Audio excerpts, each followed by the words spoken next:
Let's go.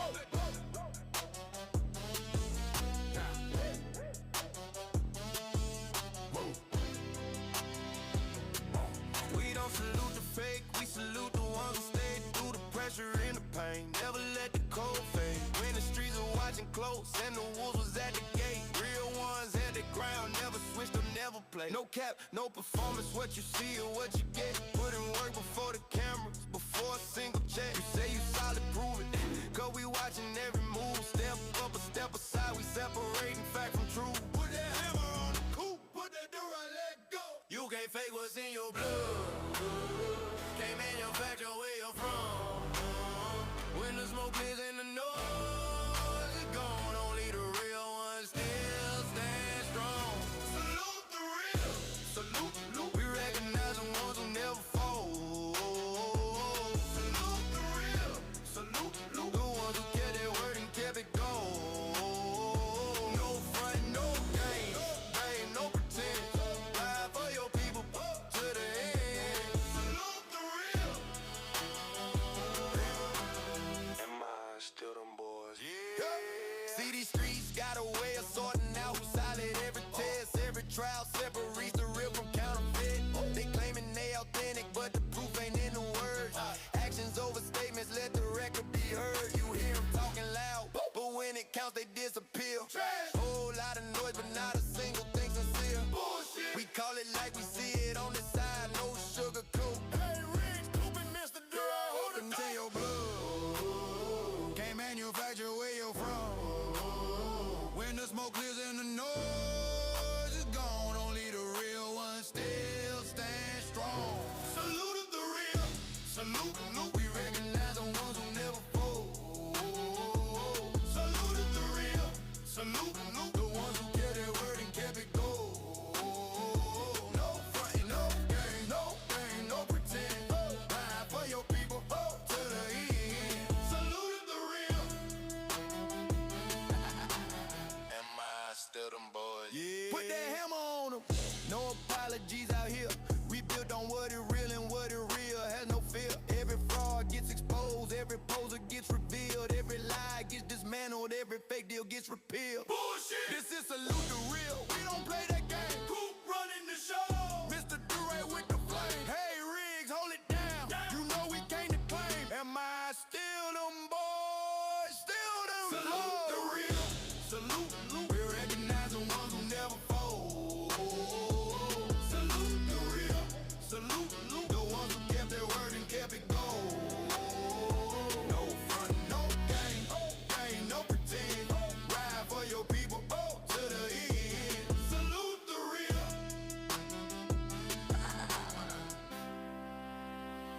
Put that hammer on them. Mr. Durant on the track. Hey, Riggs. Am I still them boys? Salute the real. The reproduction.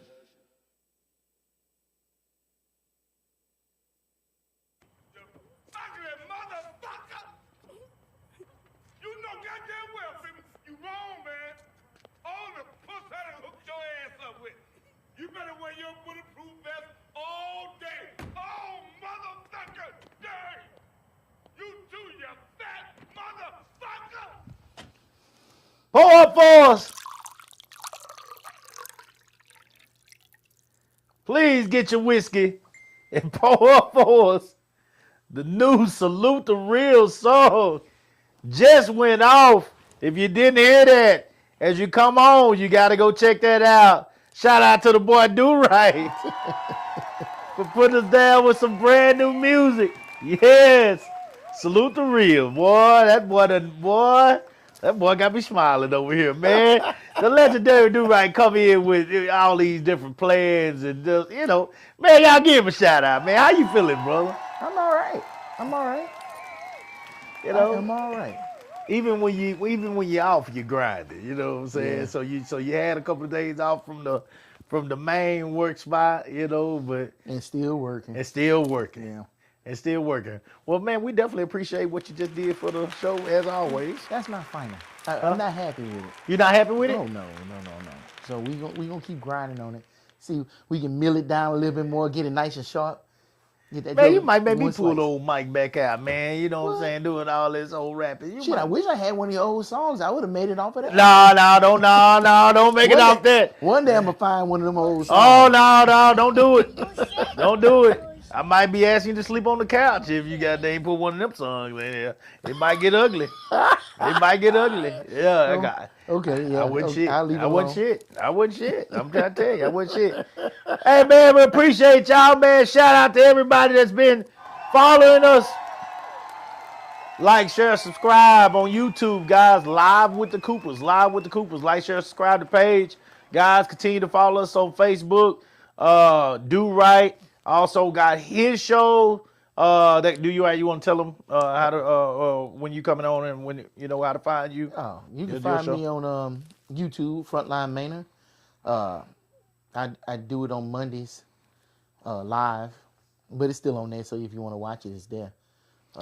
And tell them again, what's Frontline Maynard, man? What's your goal with Frontline Maynard? It's just trying to put some news and information out there for the public so they are more aware of what's going on and what's happening with the city instead of just assuming. And because it seemed like the only news that the big stations like KXAN and them carry is all the bad news. Yeah, it's all the bad stuff. But if it ain't that, then they don't talk about it. So this is an opportunity to get more information because we got the Maynard Journal, and now you got me, and I'm working with the city to put this information out there so y'all know what's going on. That's all I'm doing. Gotcha. And who are some of the people? I know we've mentioned some of the folks that you've Oh, man, I've talked interviewed, to? but yeah. Oh, so this last Monday I had the mayor in there. This Monday coming up I'll have the historian. Then I've had the police chief and some other guests. I had the new head coach to the football team. Yeah. Yeah, I saw him out there on the track when I was coming here.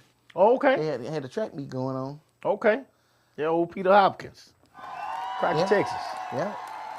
Oh yeah, y'all all the same for real. Crockett, Texas. y'all got that shit in y'all blood.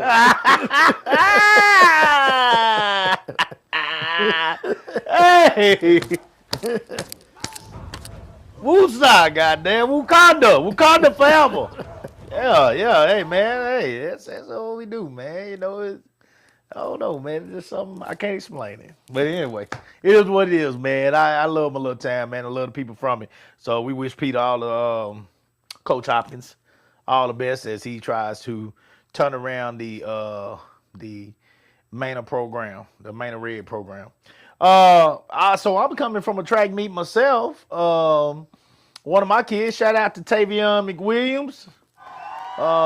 He is the 8th grade Pflugerville ISD 400-meter champion. So shout out to him. He did an outstanding job. The 7th grade boys from he goes to SEAL, and the 7th grade boys from SEAL 1 district. And I think my boy, the 8th grade boys, I think they got second.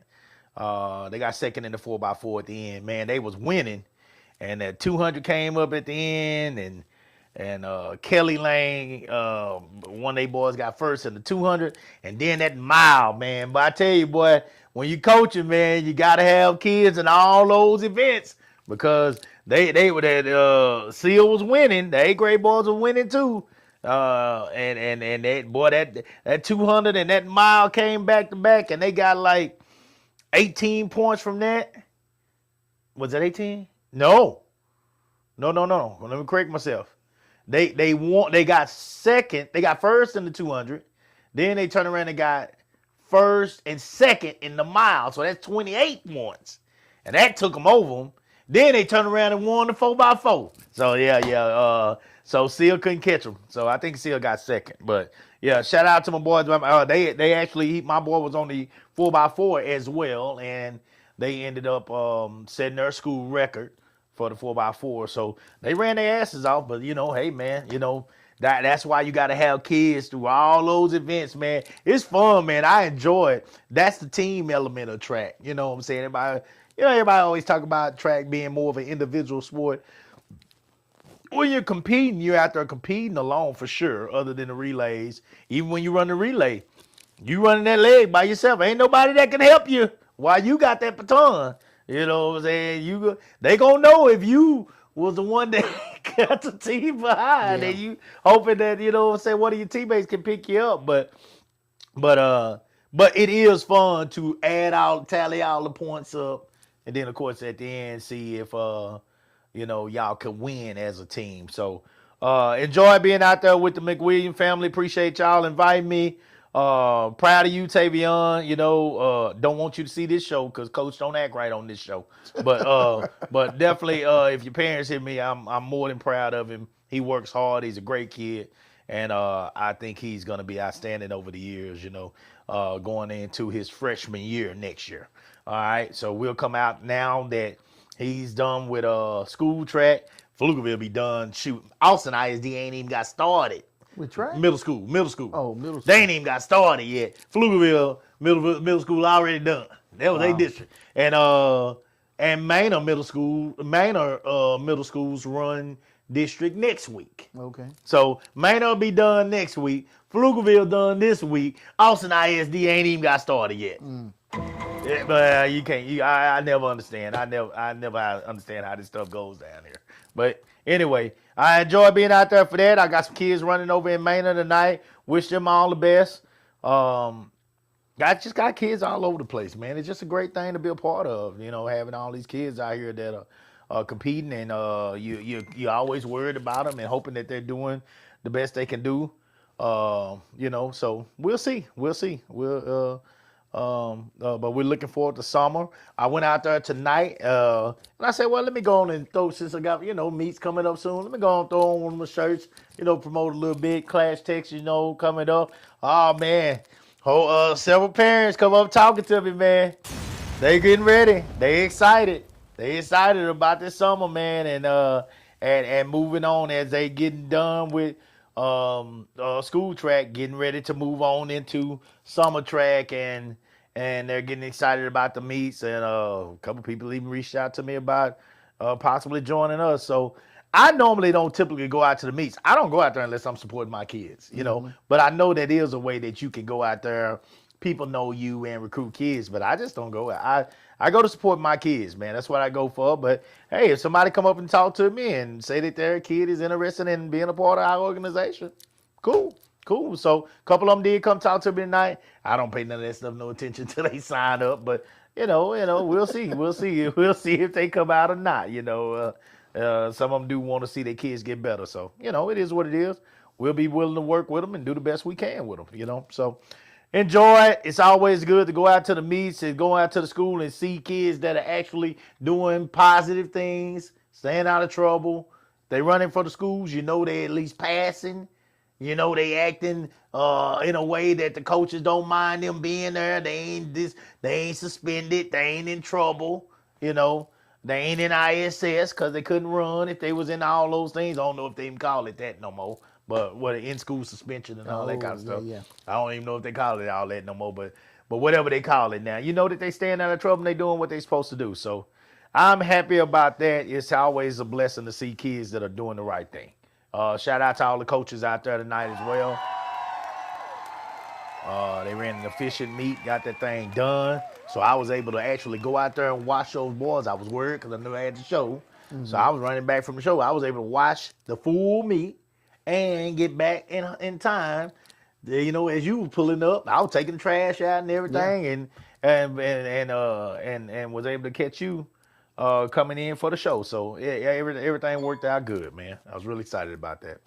So with that being said, anything before we get started tonight? Anything off the top of your head do right? No, I ain't got nothing today.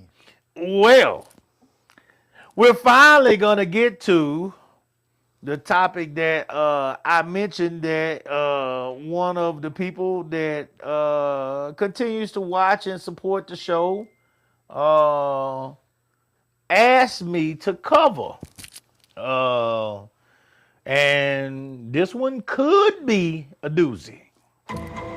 It could be a doozy. I don't think it should be, but it could be, because it's a fair question based on how things are being approached today. And I want to start out by mentioning what just happened with Dak Prescott. Yeah, you sent me that clip of that. So, the news on Dak Prescott.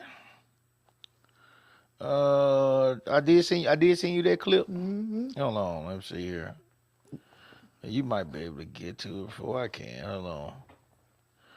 Let's see. I meant to. I had something else up already, and so this right here, I just came to one. Okay, so the headline is. Can you read the headline right there? Dallas Cowboys quarterback Dak Prescott called off his wedding after his fiancee Jane Ramos allegedly refused to sign a prenup. Dak is worth $250 to $300 million. He worth how much again? 250 to 300 million.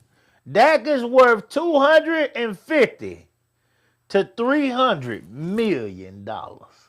You got to slow down when you say that. Do right, we're talking fast. Okay. You got to slow down when you say that right there. 250 to 300 million. Does it mention how much she was worth? No. Cause she ain't worth shit. Okay, let's be 100 here now. Whatever she's worth, it ain't no use in mentioning it when your man is worth 250 to 300. Okay, no use in mentioning it. Okay, so I'm not saying that she don't have an education. I'm not saying that her family didn't have money or that she ain't earned some money for herself, but she has not earned on a level for her money to even be mentioned in a conversation with Dak Prescott. So Dak, in a world where it has been more than enough evidence to prove that men should be cautious, women and men, when the balance is so unequal when we coming into these relationships. Dak made a decision to say, look, baby, I love you. You have my kids. I think they got 2 children together. They do. 2 girls look like. 2 girls. They got 2 children together. I love you. I want to spend the rest of my life with you. I feel like we can raise this family, be happy together, look out for one another, blah, blah, blah, blah, blah. All this, blue bonnet, happiness, sweet stuff. There's a ribbon in the sky type stuff, that you're thinking when it comes to being married and spending your life with somebody. Okay? Dak has made that decision. He has already proposed to this woman, and this was about to go down. They about to get married soon. This wedding is about to happen soon. Mm-hmm. To my knowledge, from what they were saying. It was a month away. A month away. Here we go. Final paperwork is being done. So I don't know nothing about this. I'm reading it. Okay, yeah. But it said in a March 5th Instagram carousel, Sarah Jane recapped her weekend with a series of group shots and pictures of the women in matching bathing suits. That was a bachelorette party that they had in the Bahamas. Okay. Over the weekend. Okay. And then after that came the announcement. Well, here, look at this. What I found. This also says Sarah James Ramos called off her wedding to NFL star Dak Prescott after listen to this. After accusing him of ongoing infidelity issues. Page 6 is told. A source familiar with the situation exclusively claims to us that Ramos believes Prescott had a history of communicating with other women during his relationship with her, but that she stayed with him, hoping he would clean up his act for the sake of their family. The former couple shared 2 daughters, Margaret to Aora, almost 10 months. So they got a 2-year-old and a 10-month-old. Yes. Okay. Now let's break this down for a moment here. Okay? Because I want to make sure we understand this. She said that she did not call off this marriage. Oh, hold on. Let me get the whistle. Let me get me a sip of this. Y'all pull up, because we about to get into this. She said that she did not call off this marriage because he told her, because I was gonna say the reason he asked her to sign a prenup. Okay. And she said she didn't say that she called off the marriage because, he made her sign the prenup. She said that she called it off because of infidelity. Okay. She's hoping, as she said, he would clean up his act, his behavior. Okay. And I'm not saying that there wasn't no infidelity, but you were still going to marry this man according to, because none of this had came out until Dak asked you to sign a prenup and you declined. Where did that information come from? The prenup? Yeah. That was the first thing that came out. Yeah, but in that story, it didn't mention anything about prenup. Oh. Yeah, the first thing that came out that I read was Dak asked her to sign a prenup, and it was being called out because because she refused to sign it. I mean, that was the first thing I read. They're not married. They're not married. Regardless of the prenup, they got 2 kids together. They got yeah. Well, see, here's the problem though. See, hold on.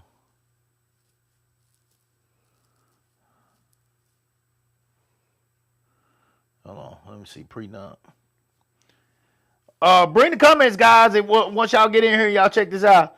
Why Dak Prescott and his fiance called off their wedding? Infidelity issues or prenup dispute? Let's see here. Some rumors have surfaced since broke up, since the high profile blah blah blah blah blah emerged. What caused a couple of calls off their wedding? Well, so here's what I want to believe happened, because I read about the prenup and it's saying here which one really was the reason. I wanna believe that now she's saving face. No, I agree with that. Rumor prenup. Dak Prescott's ex Sarah Jane Ramos slams rumor prenup dispute cause breakup. See, because here's the deal. He was going to still marry her. And if she's coming into this with concerns about infidelity, well, it is only right for Dak to. This means if she's coming in with concerns about infidelity, here, go with me here. Wouldn't you believe that we're already somewhat on the fence with your trust in me? Right. Wouldn't you? Can we agree on that? Mm-hmm. Okay, so if we're already on the fence with your trust in me, then I can't take a chance of not only giving you money for a 2-year-old and a 10-month-old, but alimony, because I'm making it clear that I'm going to come into this as the provider, the breadwinner of this family, and I'm going to basically double the money I'm probably going to give you, because you're going to get a check from me separate from the girls. Mm-hmm. So I got to put myself in a position where if I'm going to move forward with this, because I want to take a chance at saving my family and moving forward with my marriage, I do need to put something in place in case you say, I just, you talking to them women during the time or whatever you was doing, I just can't make it.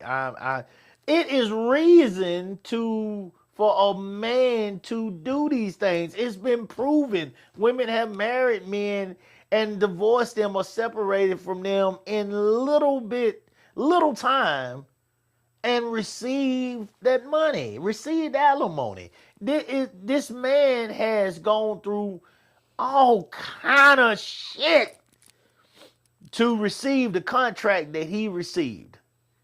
I mean, he's gone through all kind of shit, man. I mean, Dak is a very strong man. He's a very strong young man because it is people in the news. I mean, it is people that have shredded him like cheddar in the news, on social media. I mean, this thing, he can't go to the grocery store. I mean, this dude can't go nowhere, I'm sure, without somebody having something to say because, again, he's the quarterback of America's team. He's made a ton of money, and he has not won a Super Bowl. He ain't won an NFC championship. He ain't made it to the NFC championship. Dak, to my knowledge, ain't made it past the second round of the playoffs.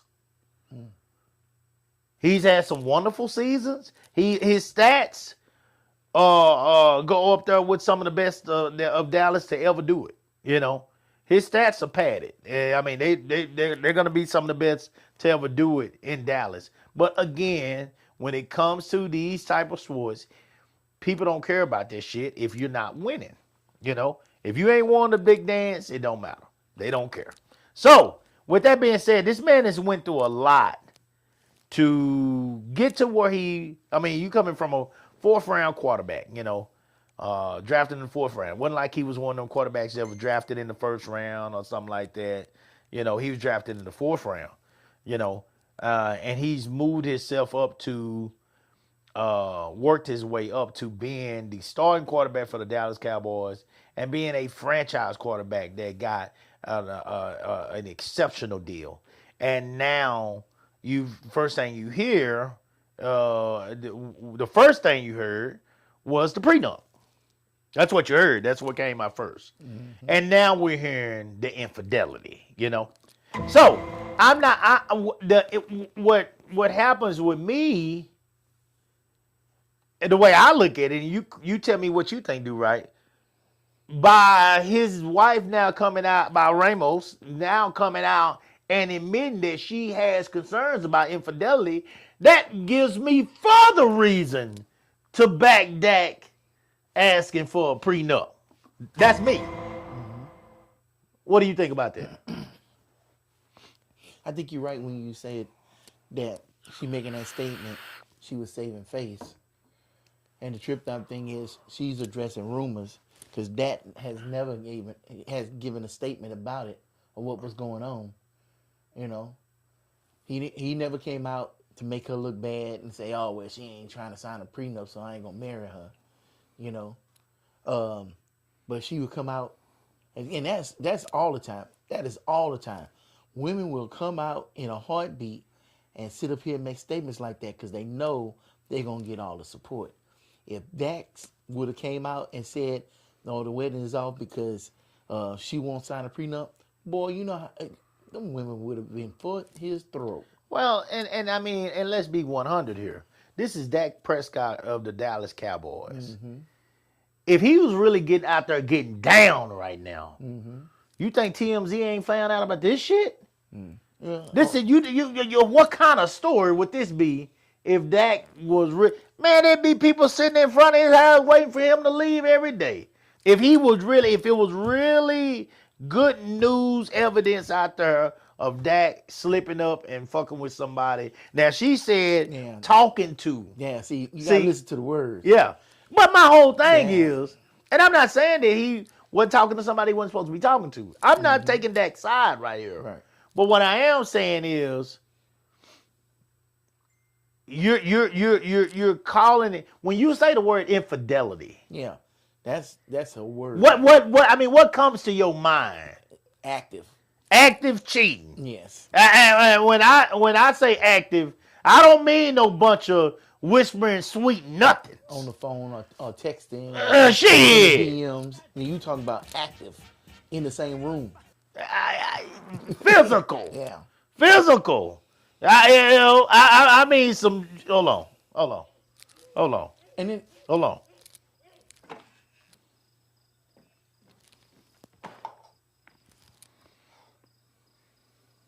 Your mama sure does care about your schooling, son.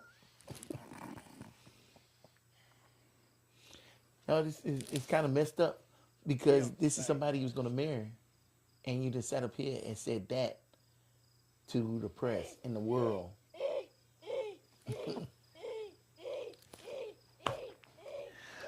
Yeah, that's the kind of active I'm thinking. When you say the word infidelity. Now, I'm not saying that it got to be all that way because, you know, there's different ways to define cheating, okay? But as you were saying, Do-Right, you saying what to the world? No, that she would make that statement to the world. I mean, if it was the other way around, would he sit up here and come out and put on Hell blast like no, that? hell And no. I don't get that. It's like you don't want to look bad, so you decide You gonna throw him all the way under the bus? Yeah. Well, see, so if And I that ain't was, saying that it ain't true. yeah, It's just if that's between y'all, why y'all putting it out there like that? So what is if it's a rumor? If it ain't true, then why you worried about it? and Dak has had a fairly clean career. Yeah. When he's been a face of the team, he's been a face of the NFL. He's been a model. He's been a model player throughout his time. Now nobody can deny that. Dak has been a model player throughout this time. So now the worst words. Here's the kicker, and this is what a lot of women don't understand. The worst words that this man is gonna have on him out there in the world comes from the person that he's supposed to be loving the most Yeah. And going to share and his supposed to life be with. loving him the most. And These are the they was people together that for will 2 hurt years. you the most. Yeah. The one that he's supposed to be sharing his life with, raising a family with, is the one that is now reaching out and willing to do the most to hurt him. That's what she's doing. By saying something like that, she's putting the information out there that puts stains on his credibility. It puts stains on. This is the type of stuff that can create problems with some of the advertisement money that he's getting, Yeah. the endorsement money he's getting. This is the type of stuff that could create issues. And it's not even creating issues just for him. Hell, she still got 2 kids with him, so she's creating issues for herself. Like, why would you blow You up your own fucking up the spot? bag by saying shit like this. There's a possibility that you fuck up the bag. So when this man says he needs a prenup, it shouldn't be no goddamn question. It should be no goddamn question because you are willing to throw it all away behind your emotions. You are not thinking. You are not thinking in a way that is going to sustain your lifestyle. He's still going to have to figure it out after you have caused damage to his way of making the money. He's still going to have to figure it out, but you still going to have high expectations of money that is going to come through not only for your children, because that's understood. He's going to have to pay the child support if y'all separate. That's understood. Okay, that part is bottom line. Ain't no use even discussing that part.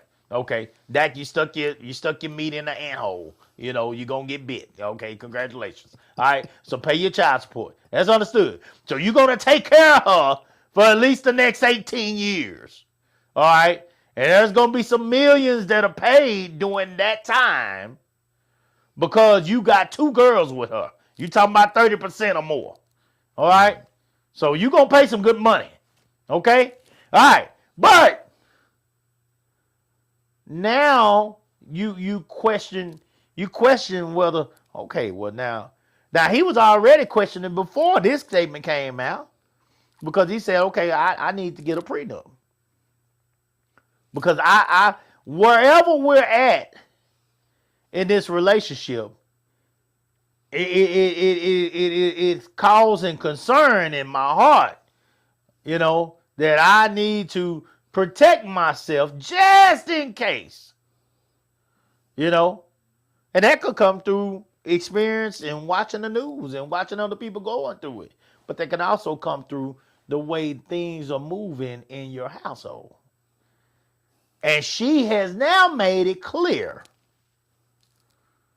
with what she said that she is willing to go the extra mile to create concern in the person that we believe, whether you believe he's a great quarterback or not, he's more than proven that he's a decent citizen that can be the face of not only the richest sports franchise in the country, but multiple businesses or products that utilize his face in advertisement for their products. So Dak has proven himself on a high level. You know, he has a job, I assure you, waiting for him in the booth when he's done quarterbacking the Cowboys. Every quarterback of the Cowboys does. Tony Romo is in the booth. Troy Aikman is in the booth. Like any franchise quarterback of the Cowboys is going to be continuing to talk about football as an analyst, you know, until they tired and they don't want to do it no more. Dak will have a job in the NFL for decades, well after he's done. He is a made man now, I promise you. By the time he's done, Dak will have made well over probably $500 million just off his work with the NFL and the advertisement that came from it. Well over it, I'm sure. Okay? So with that being said, this man got to protect his empire. Because right now you got somebody that's sitting on the fence. We got a Humpty Dumpty here. We got a Humpty Dumpty here. And right now Dak got to make sure that he does not allow Humpty Dumpty to fall and not only break her own ass, but break his ass as well. We got to make sure that she does not take half of his shit out of that bank. This is business. It's business to this. Women do it all the time. Women say it all the time. I can't be with no broke ass nigga. Women say it all the time. If I got money, he's supposed to bring to the table what I bring to the table. They say it all the time. So the moment Dak says and she says, no, that ain't right, that ain't the problem. It's infidelity. Well, motherfucker, if he cheating on you, because when I hear infidelity, I think he done put that hammer in somebody. Okay, well, if he cheating on you, then why are you marrying it? You want that money. You want that money. So, do they live in Texas? He played for Dallas. That don't mean nothing. Okay. But if they've been together at least for 2 years, especially with kids, you know they're staying together. And after they stay together for a certain amount of time, aren't they common law married? I don't know. Don't you have to still kind of get divorced or something after being common law married? I mean, well, with the kind of money Dak got, I'm sure he can get a kind of turn with common law shit ain't gonna stand. Dak Prescott lives in a custom built home in Prosper, Texas. Okay, well, a suburb of Dallas. He purchased that property in 2019. All right. 2019. Okay. So 2 years ago, 2023, we would say 2022. That's their first kid. Don't tell them how long they was together, but I wouldn't be surprised if they moved in that house together, and they've been together for a pretty long time. I mean, if there's, and that's just me assuming and trying to calculate, but if there was some infidelity problems, it would probably go all the way back to the end. Why right here at the 20-yard line, as the article said, a month away from the wedding, now we having problems in cold feet? They've been together for 2.5 years. Oh, so 2.5 years. Okay. Yeah. Dak Prescott and Sarah Jane Ramos were together for approximately 2.5 years from around September 2023 until they called off their engagement in early March 2026. They got engaged in October 2024, and they shared two daughters together. So he got her pregnant before they even got together. No. Yes. If the daughter's 2 years old, it takes 9 months for her to come out. If they've been together for 2.5 years, he was fucking around with her and he got her pregnant. Well, yeah. Good point. Now, the real story here is if you got money, you got something to lose, wrap that goddamn shit up. Don't let a fucking Saturday night fucking dictate the rest of your damn life. Well, at least he. Now I will give him credit. At least he Shit. tried to hang in there and work it out. With her. Yeah, and he had another one. He he had doubled another down one. on this He had shit. another one. He poked fun at her twice, and she took it serious. Well, I guess he willing to pay the child support, but he got smart when it came to the alimony. And you said he got a long career in the NFL, He got a long career. commentating and everything else. He got it all. Shit. Yeah, he got a long career. Look, yeah, 2 years old. That Dak means is a she still baby got man. 16 years of collecting. Yeah. Oh, she's already gonna get that. So he made it clear that he wasn't gonna pay the alimony. Dak is a made man. He's a made man. You Dallas Cowboys quarterback, you're a made man when it comes to money. And he might as well you just made hang it up trying to have a relationship after this. Hang it up as far as trying to have a relationship with somebody else. Yeah, he might as well hang it up. Well, so where I want to go with this tonight is, just I started out with the Dak conversation for a reason. We clearly see. I can clearly see. I don't want to say we. I can clearly see the advantage to a woman marrying a man. I can clearly see the advantage. I mean, let's list a few things before we even go to the topic. What are the advantages of a woman marrying a man? The advantages? What are the advantages of a woman marrying a man? Anything off the top of your head? Well, I guess the real advantage is after the relationship falls apart, and then you're able to get what you can get out of them. That's one advantage. Well, let's just talk about the actual marriage itself. Let's look at this. When a woman marries a man, what is she supposed to be getting? Was she supposed to be getting? Yeah. I guess protection Protection. and resources. Yeah, a whole lot of resources. The one thing that she's supposed to be getting, and this is the one that I have such a problem with women just being able to just say, fuck a man and I'm just moving on and I'm done. If you get this kind of man right here, and women, I'm going to go pretty strong tonight, so y'all got to bear with me on this one because I really do believe it. So please correct me if I'm wrong. If you got a man that is willing to give it all away for you, what do you mean, Coop? Glad you asked. If you got a man that if something is happening out there and he's going to push you to the side and he's going to stand in front of you and he's going to protect you and will be willing to put his life on the line for you. I cringe at the fact that a person is willing to say, fuck that and throw all that away. Just like that, the moment that a mistake is made. I'm not saying that it's cool to be cheated on. I'm not saying that. But I want to make sure that we sit down a moment and just talk about the fact that if you got a true protector, and this is something you got to ask yourself, because if you don't believe you got that, I mean, we got a problem. We got a whole nother problem. If you got a protector, if you got somebody that, like, let me make something clear. Like, okay, say a woman that come up to our car and say, I want that bitch up out your car. I'm gonna whoop her ass tonight.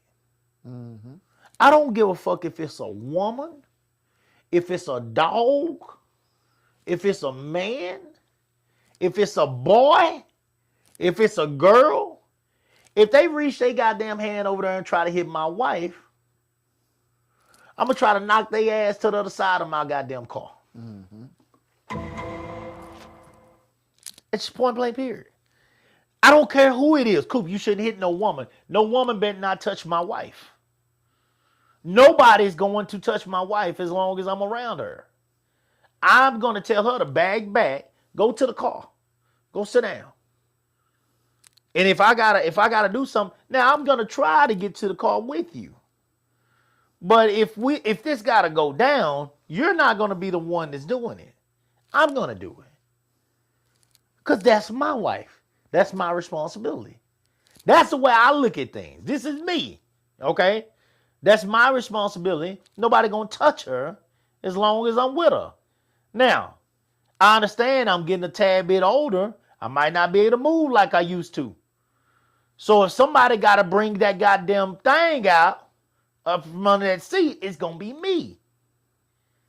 And I'll use it to protect my family. That's my wife. That's my children.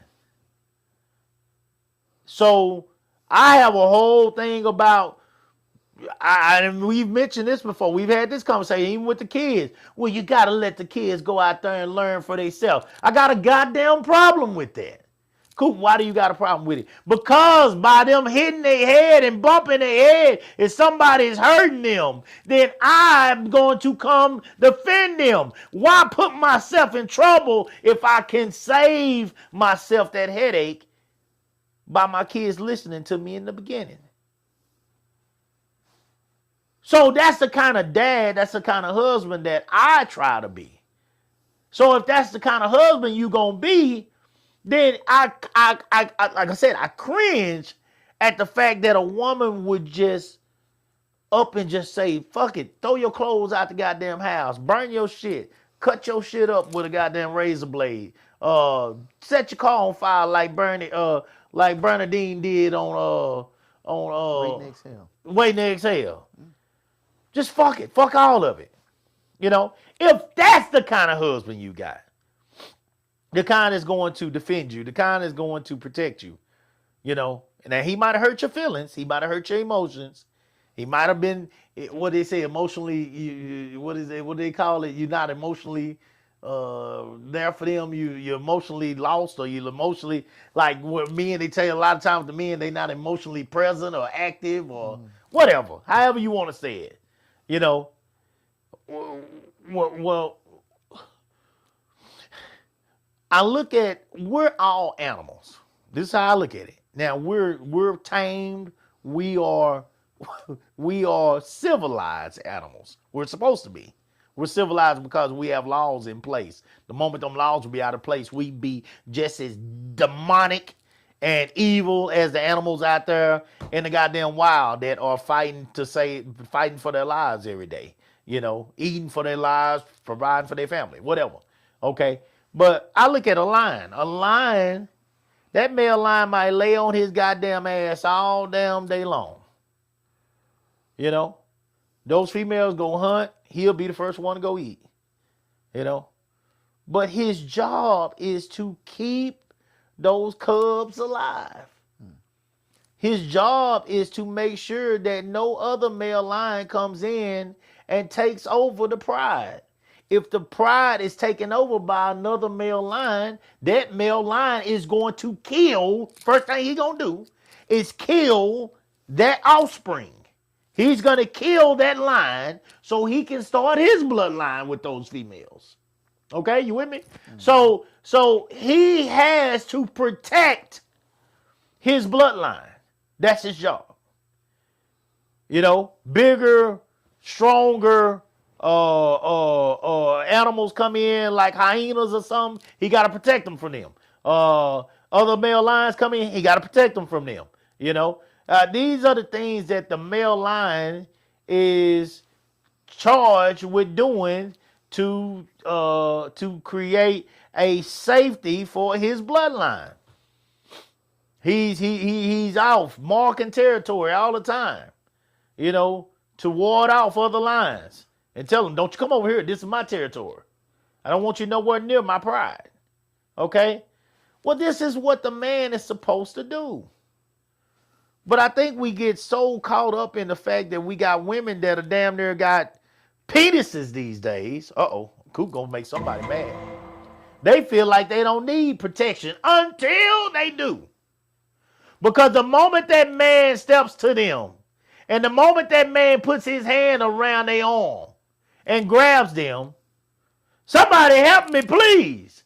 You are safe as long as everybody around you is acting civilized. The moment that somebody acts outside of the normal rules, which happens every day out here,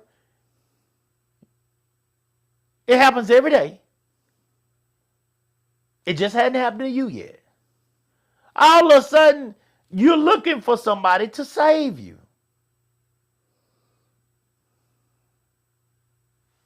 And we might be 5, 6, 10, 12 minutes away from the laws getting to you.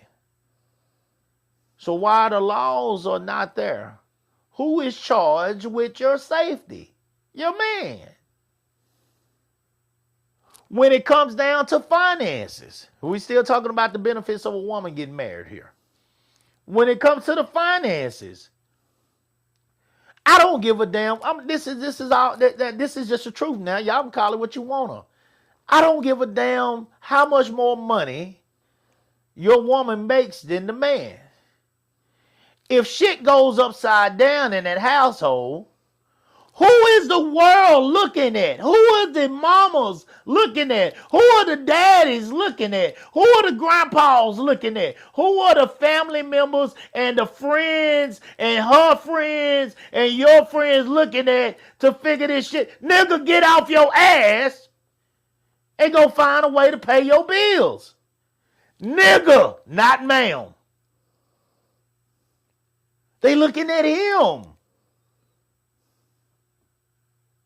So when you go outside of your means to a level to where your man is in a fucked situation,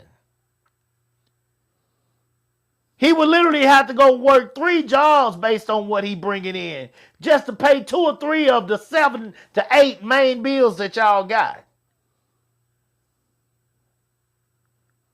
You're basically cutting him at his goddamn feet. You're cutting him down. You're cutting him down like an oak tree. You might well have a saw in your hands cutting him. You're cutting his legs out from under him. You're taking his ability to be a man. And man, you gave it away because you allowed her to put you in a situation that you know you couldn't pay for if something was to happen to her. I think we all somewhat guilty.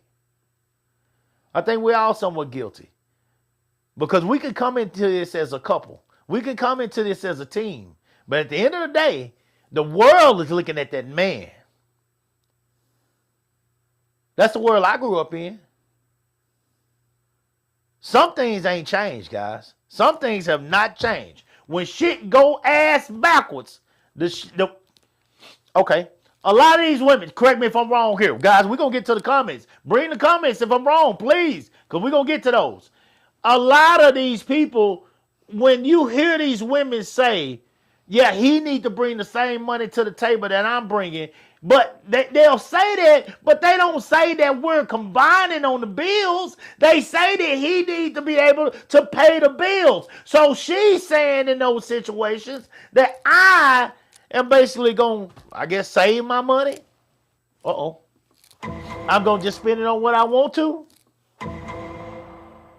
Because you never hear them say, maybe I was wrong here, but you never hear them say, we're going to combine on it. Now, we do know that happens. We do know that people are out here working together to pay their bills. We know that happens.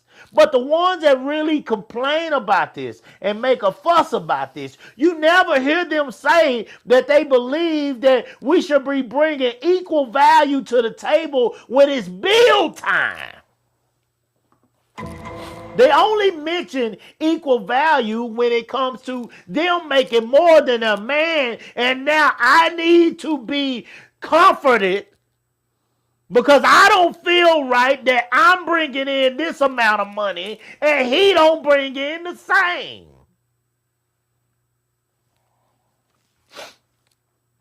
So you want the protector. If you got the protector, good. You want the financial backing. And not just backing, you really want to be able to put your check in your pocket. If you got him, good. You want this person that's going to be the great father. You want this person that's gonna be able to do a little cooking outside. You want this person that knows how to fix a flat tire. You want this person that's gonna gas your car up for you. You want this person these days that's gonna wash clothes. That's gonna have 2 or 3 days of washing the dishes with you.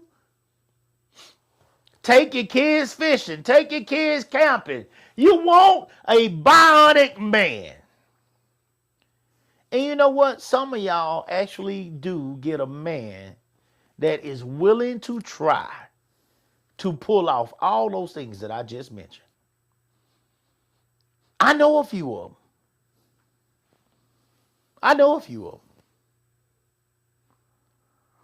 I know a few of these guys. I know a few guys that when it's time for the family to do some things, the guys are packing everything in the car. They packing all the supplies that they need. They packing all the food that they need. They've laid out all the kids' clothes. They've laid out their clothes. All you had to do was wash your goddamn ass and pack your shit.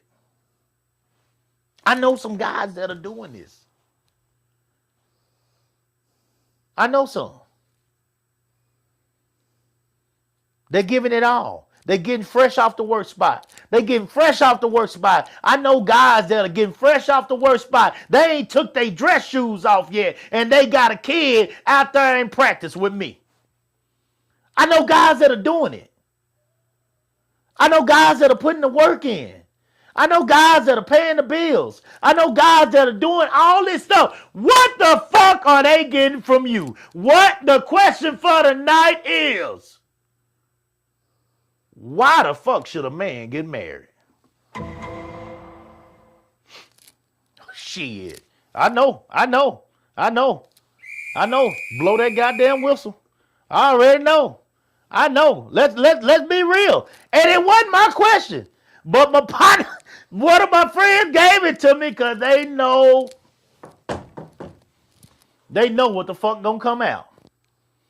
This is honest God truth. My wife even heard it. One of my friends gave me this one. And he said, Coop, I need you to talk to it. Shit, nigga, say less. Say less. Let's talk about it. You beige motherfucker. Fuck yourself, man. Hate you, young son of a bitch. You don't do shit. You don't vote. Fucking rabbits, all you do is shit. Fuck. That's all right. Your mama's a man. Yeah. I'm about to say something to somebody tonight. Why the hell should a man get married, do right?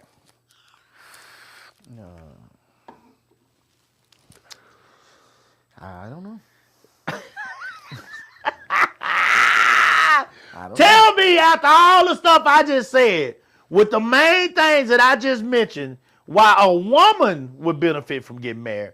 Tell me why should a man, based on what men love and men enjoy doing and men want out of life, really sit back and think about it for one moment and you tell me why should a man get married? Other than the fact that he just loves a woman and don't want her to be with nobody else. Other than that, tell me why should a man get married? Fulfill his purpose. What purpose? That purpose of protecting and caring for this one woman. To do his civic duty. I don't know about civic, but to do his duty. To do his duty to the world and God. Other than under God's eyes. And I know that's enough. I mean, we saying you say God's eye, that's it. That's the reason. Okay, I get it. But Fred all that's gonna say that.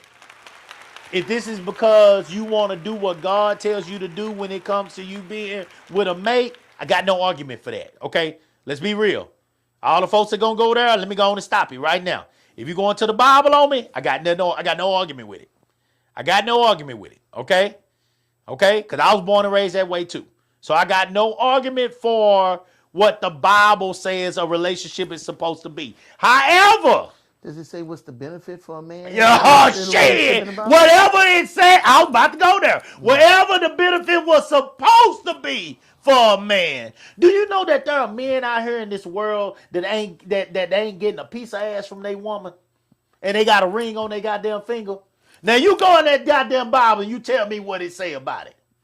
Tell me what it say about it.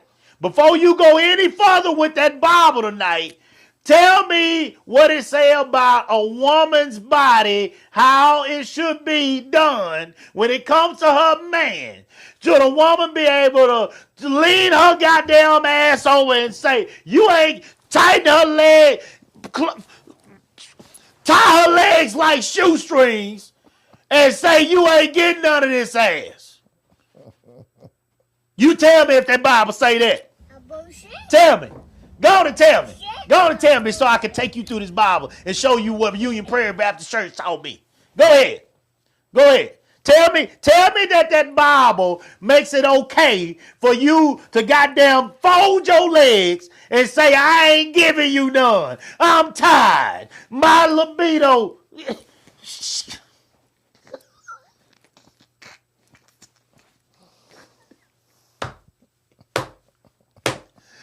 Tell me if it's okay. Tell me if it's okay for you to throw the biggest, nastiest pair of drawers on you got to try to turn that nigga ass off so he don't want none of that. Tell me if that old greasy ass moo-moo is okay.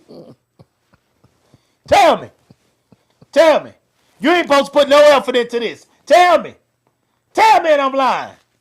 Tell me I'm lying. See, one thing, here's why there's a lot of people out there that ain't gonna like a person like me. Because they don't want to hear that. Nobody wants to hear that shit. You don't get to dictate how this is gonna go by yourself. You don't say that my man gotta do this. My man gotta do this. He gotta do all these things. But you get to fold your motherfucking legs and tell your man you ain't gonna give him a piece of ass. You got me fucked up. But the minute that nigga step out of that goddamn house, the world done came to an end. It's an earthquake. Everything is shaking. Everything is fucked up. Everything is gone.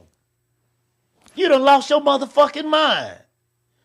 You goddamn, and the men that signed up for this shit. And if you signed up for it and you was already going through it, you trash. You was a goddamn idiot. If you was already going through it. If you was already going through times before you put that ring on her finger, my nigga, what the fuck was you thinking? I love you, brother, but what was you thinking?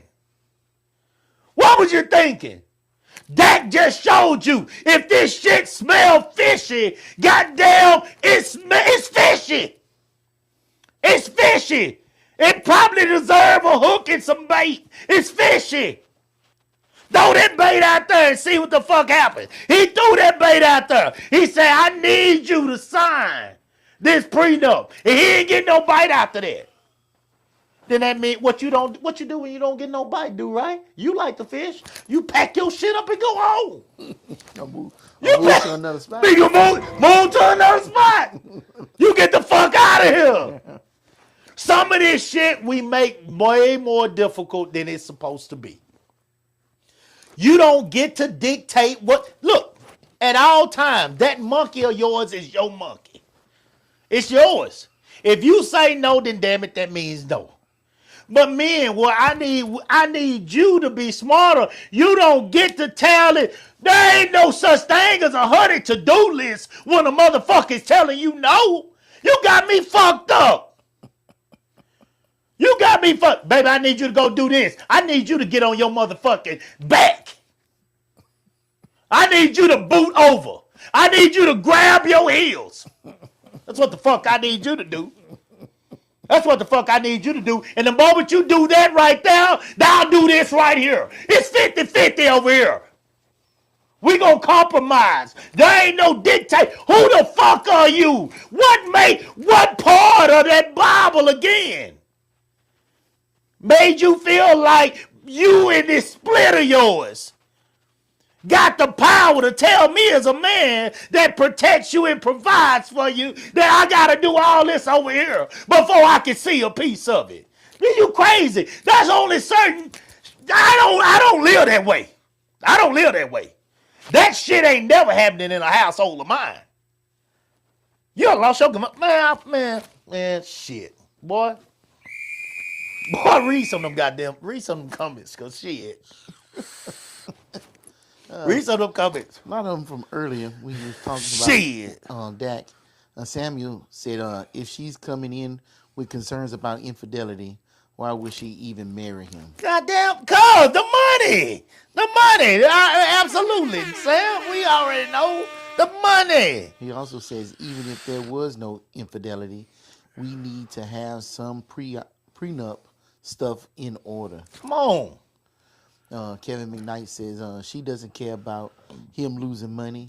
She has 2 kids. She's good. She gonna get hers. Yeah, See? that's what I said. She gonna get hers. See? Sam said she not worried about kids. She worried about herself.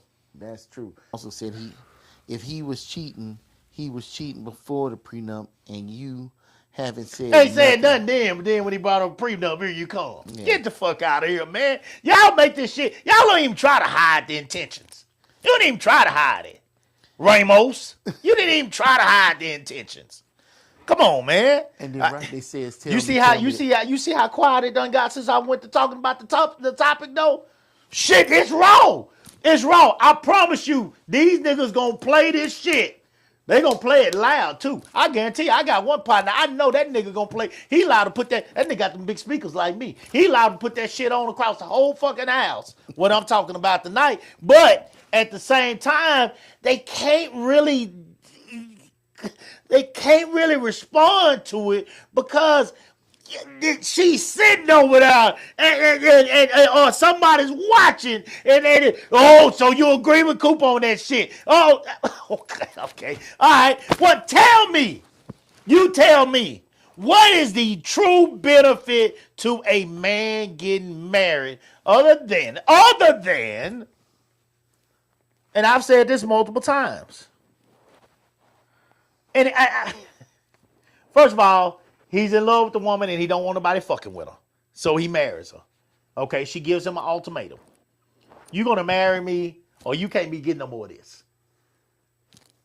That happens. That happens. Mm-hmm. I can't keep fucking with you if you ain't gonna be serious with me. Mm-hmm. You ain't trying to have more life with me. I'm not looking for a sex partner. I'm looking for a life partner. Okay?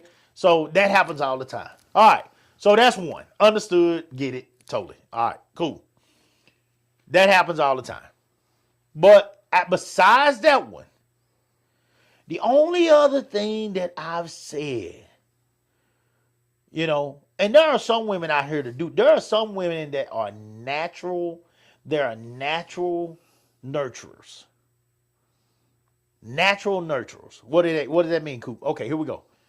These are women that aim. And this is where men got shit fucked up.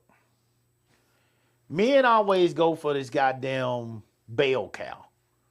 She's the bell cow. She's the I like GMCs. Okay, she's that GMC Denali. She's the motherfucker that got the bells and whistles. Mm-hmm. She got all of it. She got everything going for herself. She turned heads. She's this, she's that. Oh goddamn, she's a dime plus some.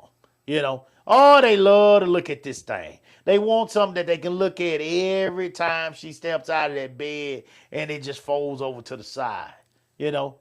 Okay. Well, here's the deal. Here's the problem with her. Here's the problem with her. And this is shit that you start to learn if you got some goddamn sense when you get older. Here's the problem with this woman. You're not the only one that's looking at her like that. It take you a while. It take you to finally mature and develop to truly understand what old boy meant when he came back from the bathroom. Was it on Temptations or 5 Heartbeats? Where he said, every night I got to fight to prove my love. Was that 5 Heartbeats? I think it was 5 Heartbeats. He came back from the bathroom. One of them was sitting at the goddamn table or putting a note over there trying to tell his woman or something because he went to the restroom at the restaurant. He said, every night I got to fight to prove my love. You got to fight to prove your love because you got a bad bitch and your bitch likes the attention she's getting from other people more than she appreciates and respects the things that you're doing for her. That's why you got to fight to prove your love. Okay? So you not only have to have, this is the uphill battle you're fighting with a woman like that. I'm not knocking her. God bless her. She gave us some beauty. He's already blessed her. He gave us some things that he didn't give to every woman. So therefore, you know, she gets a lot of attention from people around her, women and men. Okay? She getting a ton of attention from women that want to take her to bed. She getting a ton of attention from men that want to take her to bed. She getting a ton of attention from women that can't stand her motherfucking ass because they men is looking at her. She getting a ton of attention from men that saying fuck her because they know they ain't got a chance with her. But either way, she's getting a ton of attention that night. Good and bad. Okay? This is the woman that it's okay to be with her if you're confident as a man to a point to where you're going to demand the same type of respect from her as you're willing to give her. This is not the woman that you go for if your insecurities are going to be stronger than your confidence. That's not the one you need to be with. You need to be going for a woman that appreciates and values you. You need to be going for a woman that respects you to a point to where it's the same way that I look at it when it comes to a man. When my wife does things for me, it's only right that I do things for her. Mm-hmm. I look at it like, I mean, if my wife gets up, and I'm talking about the simple things. I ain't talking about just no ass and all that. If my wife gets up and make me a cup of coffee this morning, I'm going to get up and make her a cup tomorrow. If my wife makes me some food this morning, I'm going to get up and make her lunch this afternoon. If my wife goes out and thinks about me and gets me a nice gift sometime, I probably already done got her too. You know, it's give and take. It's not waking up and going through a day and just thinking about what I can do for myself, but also what I can do for my partner, because we are a team. Mm-hmm. We are a team, and we should be working together, and we should be thinking about one another when we make moves that are supposed to bring some type of resources or kindness or gifts or whatever it may be to the household. You know, from everything to food, to toilet paper, to dude wipes, to the type of detergent you like to use, to deodorant. Do you want your partner going around stinking?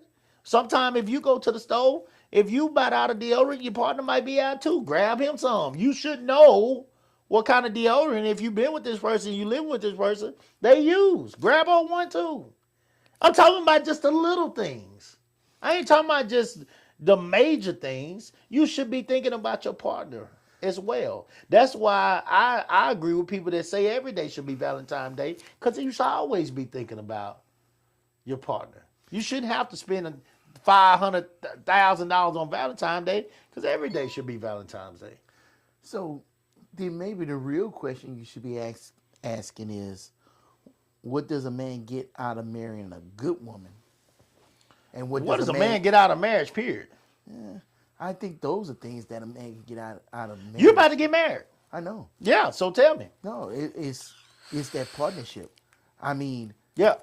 You can easily say, "Oh man, I don't need to get married, man. I got these girls around the corner and all this other stuff." But it is not the same. You know, when you get married, that woman is cutting for you, right? Cutting for you, right? When they say partner, it ain't if you no got bullshit. A good one, yeah, and that's all it is. Yeah, we talking about good ones. Yeah, she is on your side. You have a partner. When they say helpmate, that's not bullshit. That's for real. Yeah. Right? Yeah. That's what a man gets out of that. If you have a purpose, now you got two people working towards that one purpose now. Yeah. And you get way more done with 2 people than you do with 1 person. Not to mention, Now, we both got good women. yeah, So we both can talk about the benefits of being with a good woman. Like I say, my wife don't watch this. Because I'm not talking about her. She know I'm not talking about her. My wife knows that I'm blessed to have her. yeah. My wife knows that she don't have to goddamn tell the world shit. Because Candace knows that I'm blessed to have her and she's blessed to have me. I think we both understand that. We both said it to one another. So I don't, but I know that everybody's not blessed and fortunate enough to have that. And so I'm saying that some of the But why are they not blessed to have that? I see, that's the real question. That's where the deep dive needs to come in. That if this guy got that woman that's got her shit locked up like Fort Knox, why is it locked up like Fort Knox? well, it starts with the guy.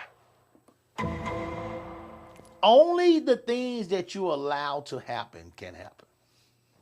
Somewhere along the way, she got it in her head that was okay. What, to lock it down? Oh, okay. Not lock it down for a night or two.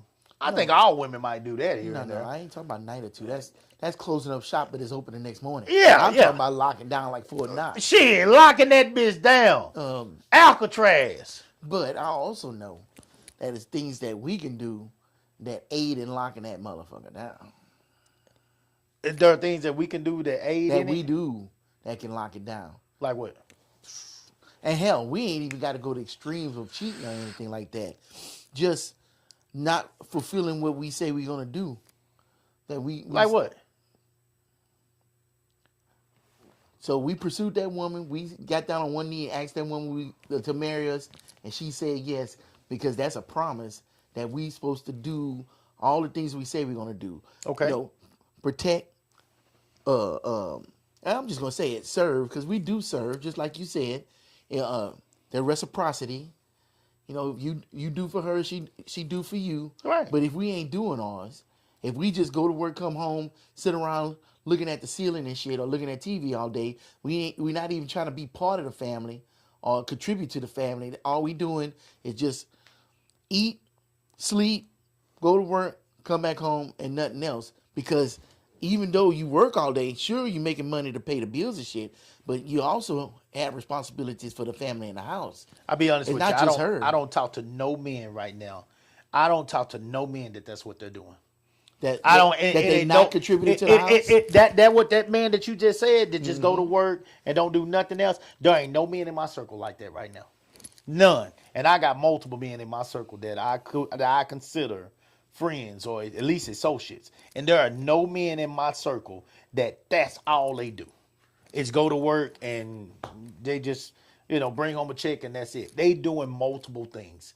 You do multiple things. Multiple things. Okay? I mean, I'm not going to go into naming all these names because that don't matter. But there's no men in my circle that's all they do. They are doing multiple things, man. They are out here. They are cooking. They're cleaning. They're doing hustle jobs on the side. They spending time with the kids. They doing all they can. I'm looking at this and I'm seriously saying, like, I understand where some men come from when they ask this question, because I had a grandfather. Lord knows this man worked his ass off. Mm-hmm. But I'm going to tell you the truth. I never seen that man, other than the work he did outside the house, I didn't see that man do too much. What you mean? Shit, I didn't startle. I ain't seen that man pick up no baby. I ain't seen that man change no diaper. I ain't seen that man goddamn clean no house. I ain't seen that man do no whole bunch of cooking. I ain't seen that man do shit. No, you bring up a good question. So did your grandfather take your grandma out on the town or take Hell no. He No. didn't do none of that stuff? No. Why you think I didn't know them about dating? That's the only true couple over a extended period of time that I saw, and I never saw them do no dating. They didn't see no dating. They dating was going to church. They went to church 4 or 5 days a week. But you take your wife out. You take on trips and do Yeah, stuff. we go chill. Yeah, So we go. that's like bare minimum maintenance for a relationship, right? That's absolute maintenance. And all those guys that you talking about do. I do can they give a do shit all about that? going anywhere. My wife know I don't want to go nowhere. Well, yeah, I don't want to go. She nowhere know either. I don't want to go nowhere. So But if I'll I go go. anywhere, we're going but we're so busy hustling right now. My wife is even hustling. She wants to do more. But we're hustling right now, man. We're trying to get our money back right. We done invested so much money into these businesses. I mean, Yeah, but in between all the hustling, you still treat her, and you still. yeah, we do things. We do things, but it's not nothing like she would want to do. I'll be Yeah. honest with you. But then My wife she- want to go to all over. She want to go to France. She want to go to. I mean, she want to do all kind of stuff. Shit that would never cross my mind. Mm-hmm. You know, she want to do all this kind of stuff, but it's just it's my wife wants to do all that, but my wife is also a freedom fighter. You know what I'm saying? So when you got all these things that you've taken onto your shoulders, you know, and you taking these businesses on, and you got a full-time job yourself, and you got a child, and you know, you got all these things, and like something is going to suffer a little bit. You're going to suffer somewhere. You can't do it all.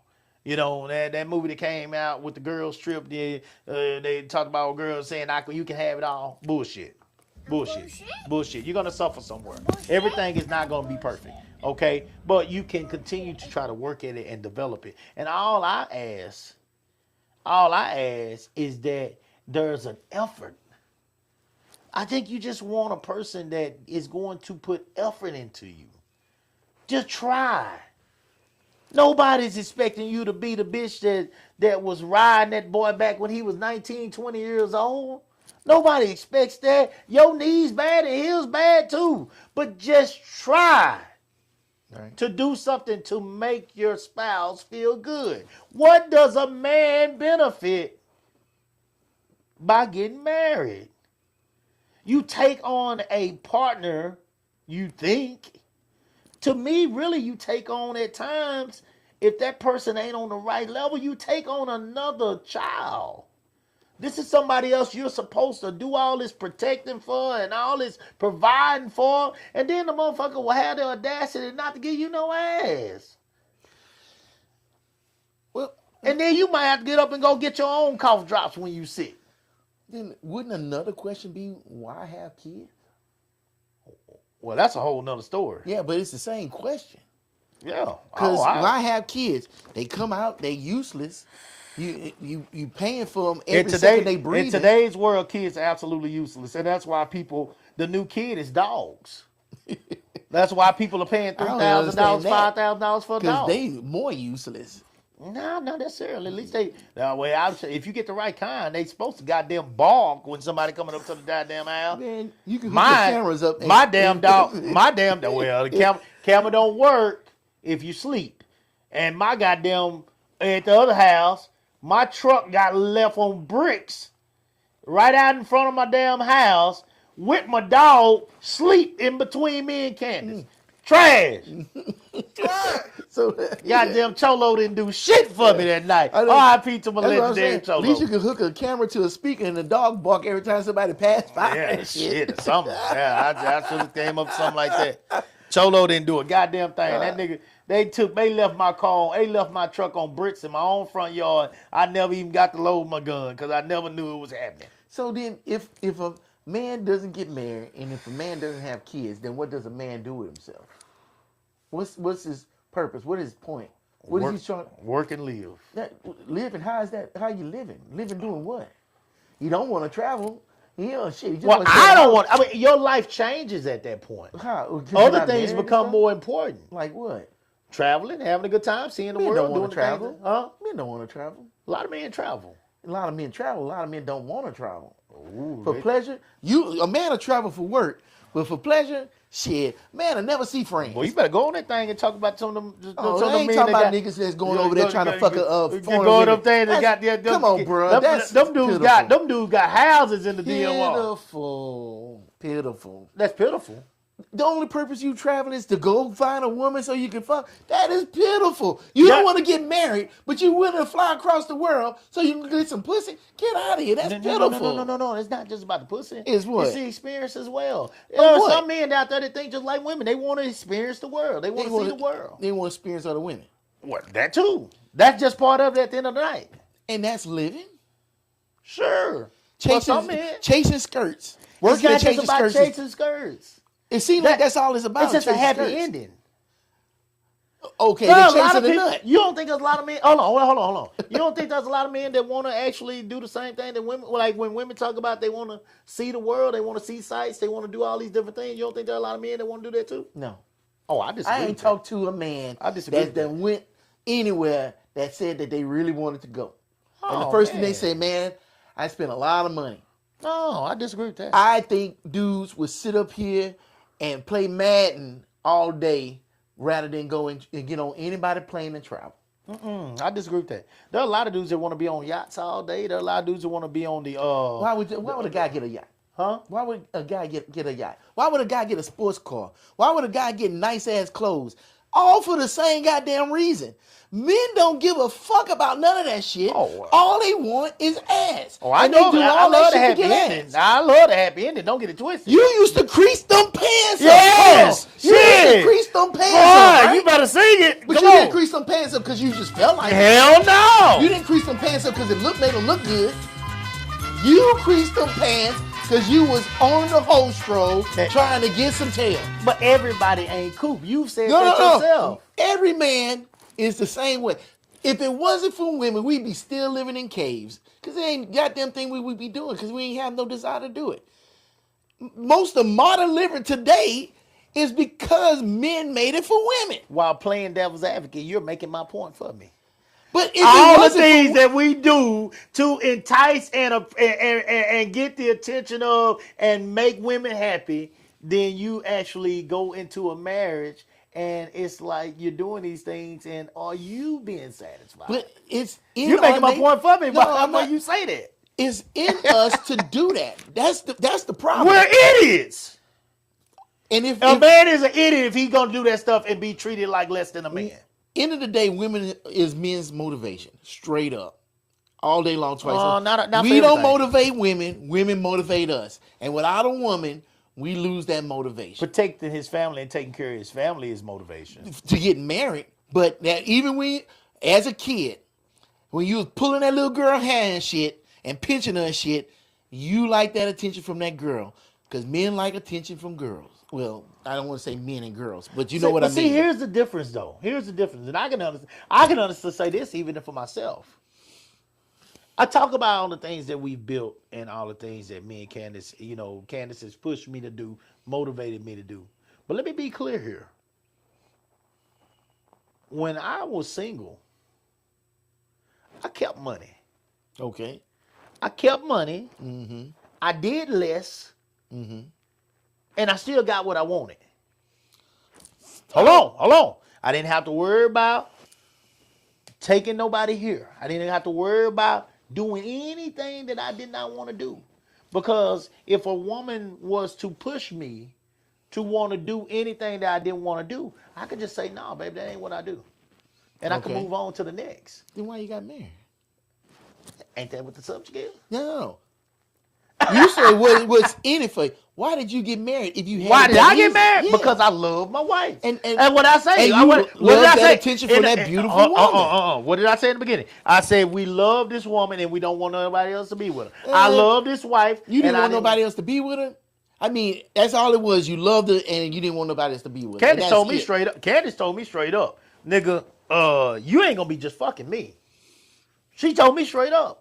You either gonna marry me or, she ain't that kind of woman. You either gonna marry me or, eventually this is what's gonna happen. We moved in together and she didn't tell me when I had to propose, but I had to make some moves to show that I was serious about this at some point or she was moving on. And you wanted to do that. Yeah, because I love the woman. That's why I said. So besides the fact that we love the woman and we don't want her to be with nobody else, why do a man get married? What is the benefits of a man getting married?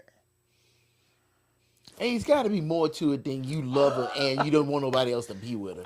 Because you said And there's nobody no can more make you to it. do anything, and you already had it good. You had it easy, you had money, and you got all the pussy that you wanted I'll to be get. honest with you. A lot of the things that Candace did to, when I speak on me, you know, and like I said, mine is good. But a lot of the things that Candace, I have no problem talking about it. A lot of the things that Candace did to make me what I consider a better person, those things happen within the marriage. Okay. So I never knew as I got mad, as I took a chance in proposing to this woman that I was going to.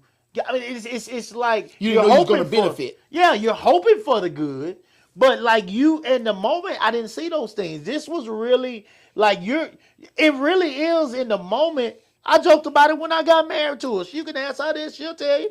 I was like, man, you know, when a woman gets married, it's the happiest day of her life. I mean, they put together this. We had an extravagant wedding. Bullshit, if you ask me. That's absolute bullshit to spend that much money on a wedding. But it was a beautiful wedding. I'm not gonna lie. It was a beautiful wedding. We had an amazing wedding. But here's the deal: you have this amazing wedding, but then you turn around and it's when the cloud clear, the dust clear, it's you too, with a whole bunch of bills. Okay? All right. And so you got to be willing at that point to live this life and figure things out together, work together to do these things. Candace did push me to come out of my closed up little world of how I live. My mom is taught 40 some years. My dad, my grandpa, worked at school for 30 some 40 years. You know, my Aunt Ella worked at school 30 some years. My Aunt Valerie worked at school 30 some 40 years. My Aunt Ernestine, she's still working at school part time, but she retired from the school being a teacher for 30 some 40 years. You know, my Aunt Mercy did 30 some 40 years at a hospital. All these people got to a job and they stuck. Candace did push me to think outside the box and to take a chance at being a part of something that was bigger than what I had in front of me. After college, going to a career, just sticking with the same career, doing it. She pushed me to be more. I will give her credit for that, no doubt about it. And I have taken that now and just ran with it. And you know, I don't know if she'll say it or not, but I went way further than she probably ever expected me to go. And so we're creating something special. We're creating something special with both of the businesses. And it's good. It's good. It takes its time. But I mean, you got to invest a lot into it if you want it to grow and you want it to become something special. But it has continued to grow slowly but surely. I would have never done that without her. I would have never done those things without her.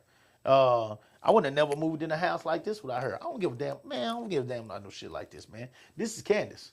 This is my wife. So I do this kind of stuff for her.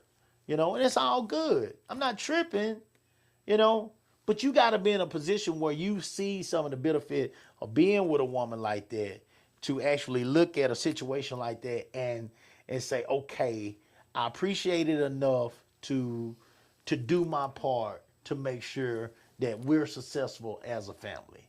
You got to be able to see it. And I'm saying that there are a lot of men out there, or this question wouldn't be relevant, that are questioning whether they can truly see it. Can I see the value right now of this thing besides the fact that I love her? But love don't conquer all. Yeah, but you the testament right now, and you pretty much proved my point. What? That when you asked her to marry him, you didn't know what the benefit was. You just knew you wanted to do it. And the only things you had was that you loved her and you didn't want nobody else to be with her. Then reflecting back on it, you see all the benefits that you got out of it. And you even said you wouldn't even be in this house right now if it wasn't for her. Because you didn't give a fuck about that shit. Which is what I'm saying. Most men don't really give a fuck about a whole lot of I that still would have been in that extra starter rah-rah house that I went over there and Oh, got yeah. with my insurance, No- with no my doubt. credit in the first with place. nothing on the walls, blank walls, and everything. And would have been fine. Yeah, And would have been fine. because we don't give a fuck about that. I was so proud of that house, You'd I have would've one been big fine. ass TV. You watch the game on with a fucking recliner. Shit, and a recliner and a futon. That's it.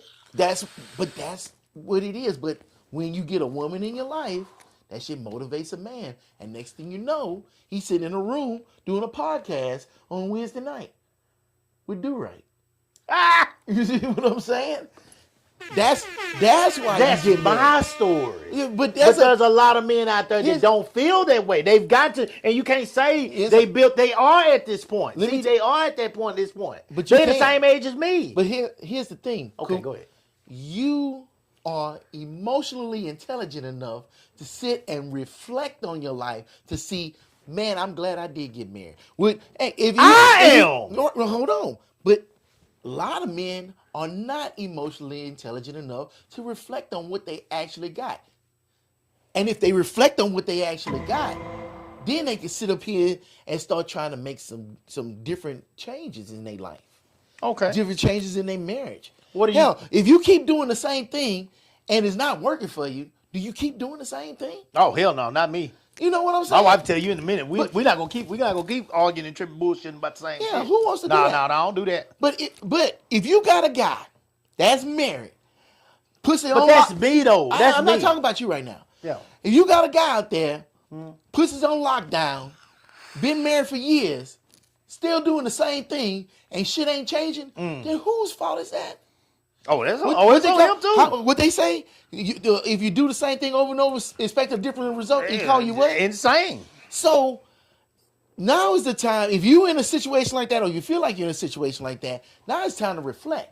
What is it that I do have? I think they are reflecting. That's why he No, asked me. they asking questions. They not reflecting. What's the point of me to get married? And then a lot of that question is coming Part from of people. reflecting is asking questions, And right? a lot of those questions coming from men that ain't even married. No. This ain't coming from men that's not married. You sure? I promise. Well, I remember you talked to me Put it about on this God, I before promise. with somebody that's asked that question. No. I promise. This is Okay. not coming from a man that's not married. Because- I promise to God. Nowadays, that question is coming from a lot of unmarried men. Well, I mean, if they ain't been in the trenches, they would never understand anyway. Because the first thing they're thinking is, God damn, I'm gonna have to give up all this for just this. I mean, Yeah, but I don't That's the understand. first thing most men are thinking. Give up all of what? What? Yeah, give up on all of what? Oh Lord, shit. No, break we it need to down go for there me. tonight? Giving up, yeah. What giving up on what? Man, come on, dude, right? No, let's go. Let's jump Nah, into it. you- I'll do it.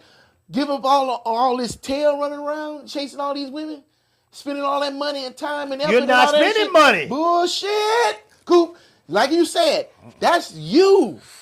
But that's not every man's experience, because it still costs money to gas up your car to go out. It still costs money because they still charge men to come in. They still don't charge the women. So you still got to pay to go out somewhere, and that shit ain't get cheaper. That shit's more expensive now.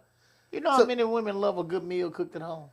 Man, come on, Coop. No, come on, cook my ass. All right. It always so worked now, for me. now the guy got to learn how to cook and not burn water. Shit. Hey, Well, y'all eating ramen noodles? You getting pussy off of ramen noodles? nigga, it is how to cook on the TV every day. You better goddamn learn something. Oh, okay. So now you got to take I some time. learned it. If I learn, he can learn. So, like I said, time and money.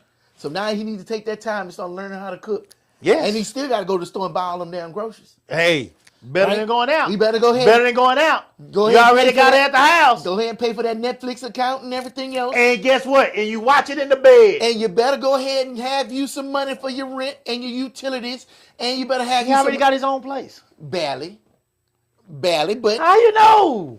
Because we niggas don't care. We don't care. I had my own place.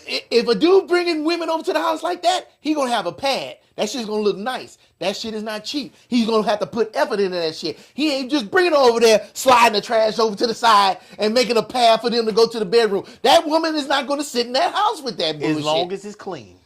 And he's gonna have to put in effort. That's what I'm saying. As long as it's clean. So if you can put in Now I'm telling you from experience, as long if as you it's could- clean. If you could put in all of that effort for doing that, then why is it that you can't put in all that effort to be a husband? Some people don't believe in being a husband. We ain't talking about what they believe in. What If I mean, you talking about? What? But you talking about? You said what they giving up. You said What they men. giving A up. lot of men that are bringing this up that aren't married. So I'm saying some of them Yeah. men don't even believe in being with no one you person. said they don't want to give up all of this, and I'm like, what are they giving That's up? why they don't believe in it. They're giving up cleaning up their house. They're giving up. They sitting don't up want to here have to learning how answer cook? to no female. Answer how? And that's why they don't vote for these females too, because they don't want to have to answer to them. They don't want to have to think about a female being in charge. It's a lot of men that think like this out there. That's that's a self-correcting problem right there. How is it self-correcting? It's self-correcting because you ain't gonna be with nobody. That's You not keep true. thinking, you keep thinking like that, and you're gonna make sure They you with stay by people. yourself. They with people every day, What? whatever they Huh? want to be. You what? Fucking them? You saying that they're not gonna be with nobody that gives a damn about them? Is Yeah. that what you're saying? Well, you know, one thing I've learned over the years, watching this stuff happen, is a good man that's in a good position, even when he's in his 50s, 60s, 70s, you know, there's still a woman sitting out there willing to do with him and do for him, And that's a fleeting moment. I mean, she'll deal with his ass for about 2-3 months, maybe 6 at the most, and then something's gonna happen, and then he's out the door again, and he's out there doing it again. And I'm here to tell you that being out there in them streets is bullshit. Shit, yeah, I was knocking them down. You see my house, I'd bring them to the house. Boy, they love the house. Boy, shit. We don't even stay on the sofa for long. The next thing you know, I was there. That was miserable. That shit wasn't fun. That's not where I wanted to be. Who wants to be there? I'd rather be right here where I'm at with that one woman than sitting up here dealing with all these women. With all and I these, would too. with all these different And I prove problems it every day. and all these different emotions and all these different preferences. But you saying that because you got a good woman, do right? I was saying that before I got the good woman. I was tired of dealing with these motherfuckers to the point to where I had to change my criteria of looking for the right one because I didn't have time left. All right, you're not gonna do this. Sorry, this is not gonna work. Next, and I had them lined up. What about you? You willing to play on the team? I was just like your boy on the Cowboys. What's his name? No, the owner. Jerry? You willing to play? Here's the contract. You see any problems with that? Oh, you don't like that line? Next. And I was going through. Fuck that shit. I ain't got time to waste for that shit. That's what most dudes are doing. But no, I wasn't sitting up here trying to have fun. I wasn't sitting up here trying to wine and dine every last But you little having fun motherfucker. at the same time. No, that shit wasn't fun. That shit wasn't fun to me. It wasn't fun. Because what takes away from the fun, every time you're doing that, you're taking a risk. Here What you risk? got somebody new, besides having a kid, catching something. Yeah. It's like, I don't want to sit up here and play Russian roulette with every person that I meet. Oh, I agree with that. You know, I don't want to have to go in my pocket. Thank God I got a good job. And I like doing good shit, fun shit. I like to do nice shit. I like to do expensive shit. But I don't want to do those things by myself. That's the other thing. Like, I don't like going out to eat by myself. I feel like an absolute fool sitting at a bar eating dinner. I don't like that shit. I like sitting at a table, and I like sitting across from somebody having a conversation. There are some dudes that do like that. Yeah, and that's fine. That, like I said, that's self-correcting. Well, They can sit over here and do that for the Well, rest they of their like life. it because it's peaceful. I can have peace with having a conversation with somebody. You can have peace with you, have a conversation with anybody there. No, I can't have peace talking to anybody there. Really? No. I don't want to go out to eat to make new friends. I don't want to go out to eat to be with a friend. Somebody I already know, or at least trying to know. I don't go out to clubs to meet nobody. I ain't going out to no restaurant to meet nobody. Well, see, that's what I'm saying. So you're different than me, Yeah. and I'm different from you, and we're all different from the type of dudes that I'm talking about right now. But see, see, that's what I'm saying. You but can't even all them dudes just you're talking about are different But just between like you, each other. just like you just said, they're not me, Coop. They're not you. I'm not talking about you. I'm not talking about you right now either, because these dudes are clearly different from you. Clearly, because I guarantee. And I got a good ass woman too. I just said that. Yeah, but just say that again. Clearly, you not like those dudes. Okay, fine. This is 'Cause why I got a good woman, and I fucking reflected on what the fuck I was doing. But you're right. The only reason that they would even mention this is the fact that they're questioning the market value that they got at the house. That's the only reason they would even bring this topic up. You're not gonna bring this up if you feel like you got a good woman at home. You're not gonna say, "Why did I get married if I got a good woman?"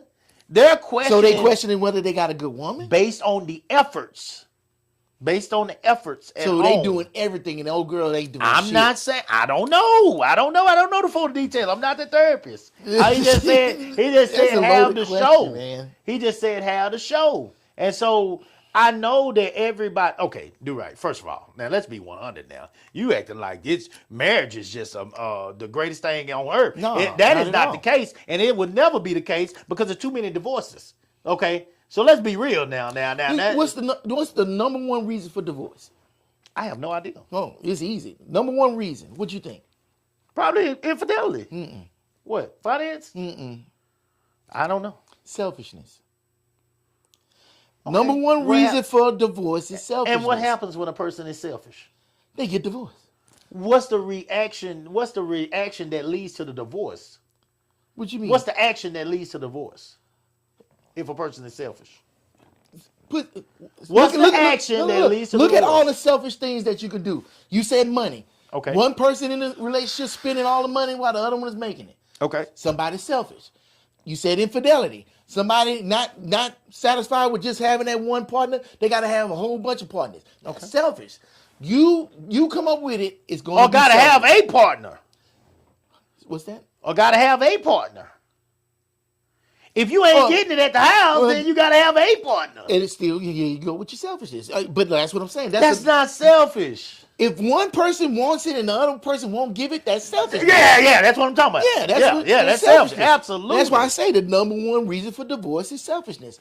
But Okay, well, these At lot, the same we talking time- about some people that's dealing with they're dealing with some selfishness on one side or another. at the same time, Yeah. if you the selfish person, are you reflecting on it and trying to do what you're supposed to do so you're not getting divorced? If you are blind to the fact that you are not doing something right, or you could be doing something better in that relationship to make it better, then you're an idiot. Okay. If you feel like you're actually on both sides, if you feel like you're actually doing everything perfect, you're an idiot, because there's no such thing as a perfect person across the world. All right. So there is something that you could be probably doing better, but there are some major components that must apply in all relationships. And if those major, that's what I'm saying. We got major issues, and then we have Minor issues. And then we got if you bullshit. feel like you can't be doing probably about 10 or 12 of these minor issues better, then you kidding yourself, because everybody could be doing better with some of those. But if you can list the major things, and the major things might be different depending on each relationship, but there are some things that have to happen. I feel like sex is one of those things that has to happen. That's one major one. Sex is the only thing, and I've had this conversation with some women, and some women even disagree with me in this one, which lets me further know that they disagreeing because they don't want to admit to the fact that they probably lacking when it comes to this one. Sex is the only thing, to me, that separates you from having a relationship with your dad or your brother. Sleeping with a man, sleeping in the bed with a man, being intimate with a man, kissing a man on the lips. These are the only things that separate. Do right. You could go with your dad right now. If your dad is alive and you got a relationship with your dad, you could go with I never asked you about your dad. You could go with your dad right now and y'all could buy a house together. You could go with your dad right now. Y'all could go out to eat. Y'all could go fishing. Y'all could go skating. Y'all could go anywhere you want to go with your dad. Y'all can sit down and watch a good Western together. Y'all can do anything y'all want to do, because me and my grandpa did it all the time. We did all these things. The only thing that makes me and my grandfather different from me and my wife is I don't sleep in the bed with my grandfather. Okay. I don't touch my grandfather intimately in any other way other than a hug or a handshake. I don't kiss my grandfather on the lips. And me and my grandfather don't penetrate each other in no kind of way. Okay. Those are the only things that divide me from my grandfather and my wife. These are the only things. Same with my grandmother, same with my mom. I love my mom. I've laid on my mom's chest. I sucked her titty when I was a baby. My mom raised me. She's the first person to ever see me, besides the doctors, naked, change my ass, wipe my ass. She did all these things. My wife is supposed to be the person that does those things now if I'm down. She's supposed to take the place of my mom. So she's going to do all the things that my mama did, except for us being intimate in some kind of way where I was sexually active with my mom. The only thing that makes us different. So that's a major component to me. Because this is the component that actually separates you from everybody else in your world that you love. Your mom, your dad, your uncles, your sisters, your aunties, your cousins. You know, best friends.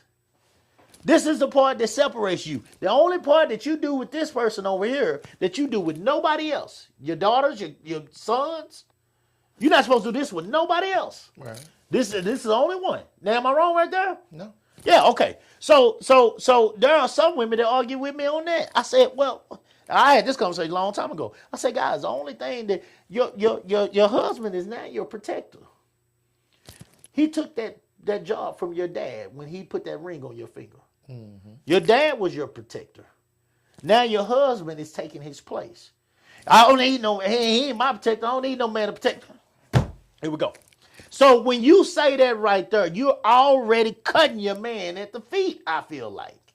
Because you're telling him that his job ain't his job. That is his job. It don't matter what the fuck you think. The world is going to blame him. If you sit there and get your ass whooped right out here in front of the goddamn house by the neighbor, and your husband sitting on the porch calling 911, when her daddy find out, he gonna say, motherfucker, why does my daughter got cuts all upside her goddamn face, lip busted, eye swollen? Nigga, and you look as clean as you did when you got off your 8 to 5. He gonna blame you. The world is gonna blame you. That was supposed to be you, nigga, out there getting hit upside your head. Not my baby. Shit. So you take on that job whether your woman wants to admit that or not. That's your job now. If your child is out there and you drive up and your child is getting her ass whooped, what the fuck you supposed to do? Just sit there and look? You got to get your baby out of there. Now, whether you want to hit a kid and go to jail that day, that's that's on you. If you can control yourself, I say don't hit the kid, but get your baby out of there and tell them motherfuckers they better not hit her now another time. If they stomp it upside her head, though, you got to go up against their goddamn head. You got to get them off your goddamn child. You are the protector of this house. And I feel like if you are the protector of the house, then how can a motherfucker look at you and say, I got you not doing this? Something that the Bible says belongs to you. Hey, man. Hey, I understand these guys. I feel for them. I know that it's not all the woman's fault, though. That's where I do agree with you at. I know that the woman did not bring all this on herself. Somewhere, somehow in there, the man had to agree to this scenario for this to occur. He had to be a part of it. He had to say that I feel I just got to do it. And so he went along with it, and he went along with it, and he went along with it. And somewhere in there, he started to regret some of his decisions. Somewhere he decided that this might not be all it's cracked up to be. And maybe he's seeing the other side. Now, maybe because he's seeing the other side, he's missing a lot of those good things that you talk about that he got at home with the woman. But if he's feeling so one-sided right now, then he's got to get that under control some way or another. And I don't know. But I know the benefits, when we talk about the benefits of a man being married. If you got a good one, it's easy to see. That much I can tell you. I don't believe that my wife would allow me to be at this house hurting, in pain, not able to wipe myself, not able to take care for myself, and not do something to take care of me. I don't believe that. I don't believe that the moment that I go to the hospital and doctors say they don't know if I'm gonna make it, you know, the moment they say they don't know if I'm gonna make it, my wife gonna say, well, just cut and pull the machine. You know, before they even tell, before they say it ain't nothing we could do, my wife gonna say, well, just go on and pull that machine out. You know, I don't believe that my wife is gonna do that. So when you talk about having somebody to see you through the good and the bad, that's what marriage is supposed to be about. Well, it's real easy to say all these things when you feel like everything in your life is good, except for, you know, maybe some of your personal things that you would like to be happening for yourself, you know, with your wife, you know. But when things are bad, when you the one that lost that job because you was a DEI hire, you know, and your wife got to hold you down, or when you was the one, they DEI, they say DEI, whatever. When you was the one that had that car accident and your back is fucked up and you can't walk and you got to go to therapy, you know, and you ain't got no people living nowhere around you, you know, and your wife is the only one that you got, you know.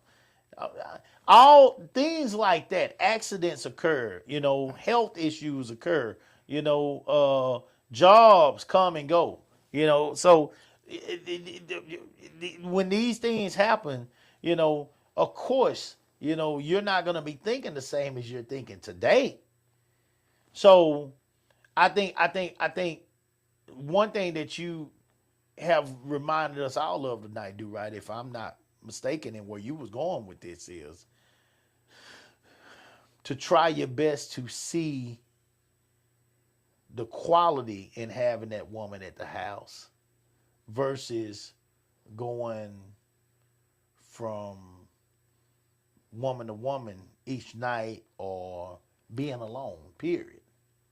That I've heard you, I'm hearing you say that loud and clear tonight in your own way, you know, and I absolutely agree with you.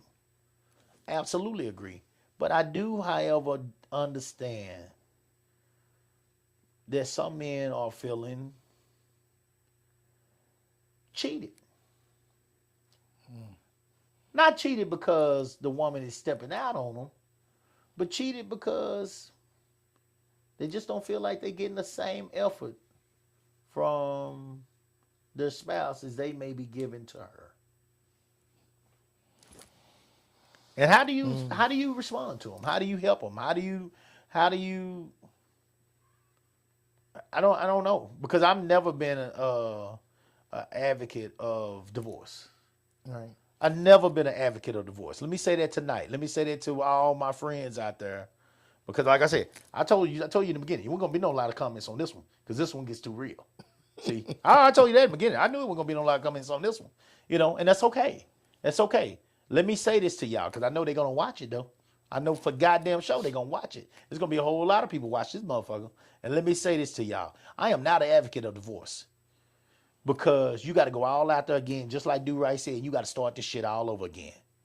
With somebody that you don't know and don't trust. You got to start it all over again, getting to know somebody, you know. Not somebody's. Because it ain't going to be the first one. you rusty, so you don't even know how to pick them. You ain't going to get that lucky. Huh? So that first one is going to be trash. Hit the button, trash. Trash. It's going to take you 3 or 4 of them motherfuckers before you find one that's absolutely decent and you got the rust off your fucking skills. Yeah, but whew. So I'm not an advocate of that. I'm not an advocate of divorce, guys. As long as y'all ain't trying to kill each other, I'm not an advocate of divorce.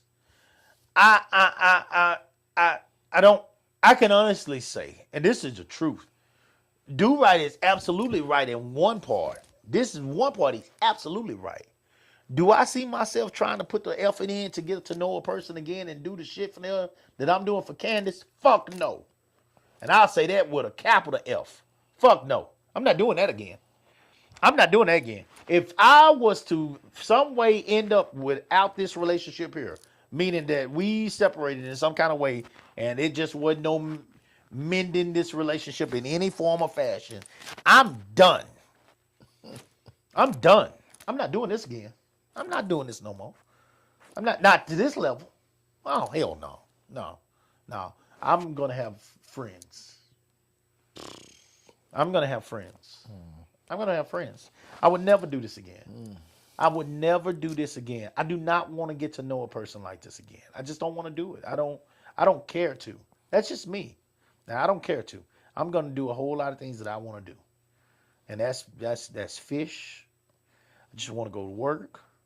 I want to be out here with these kids. I want to fish.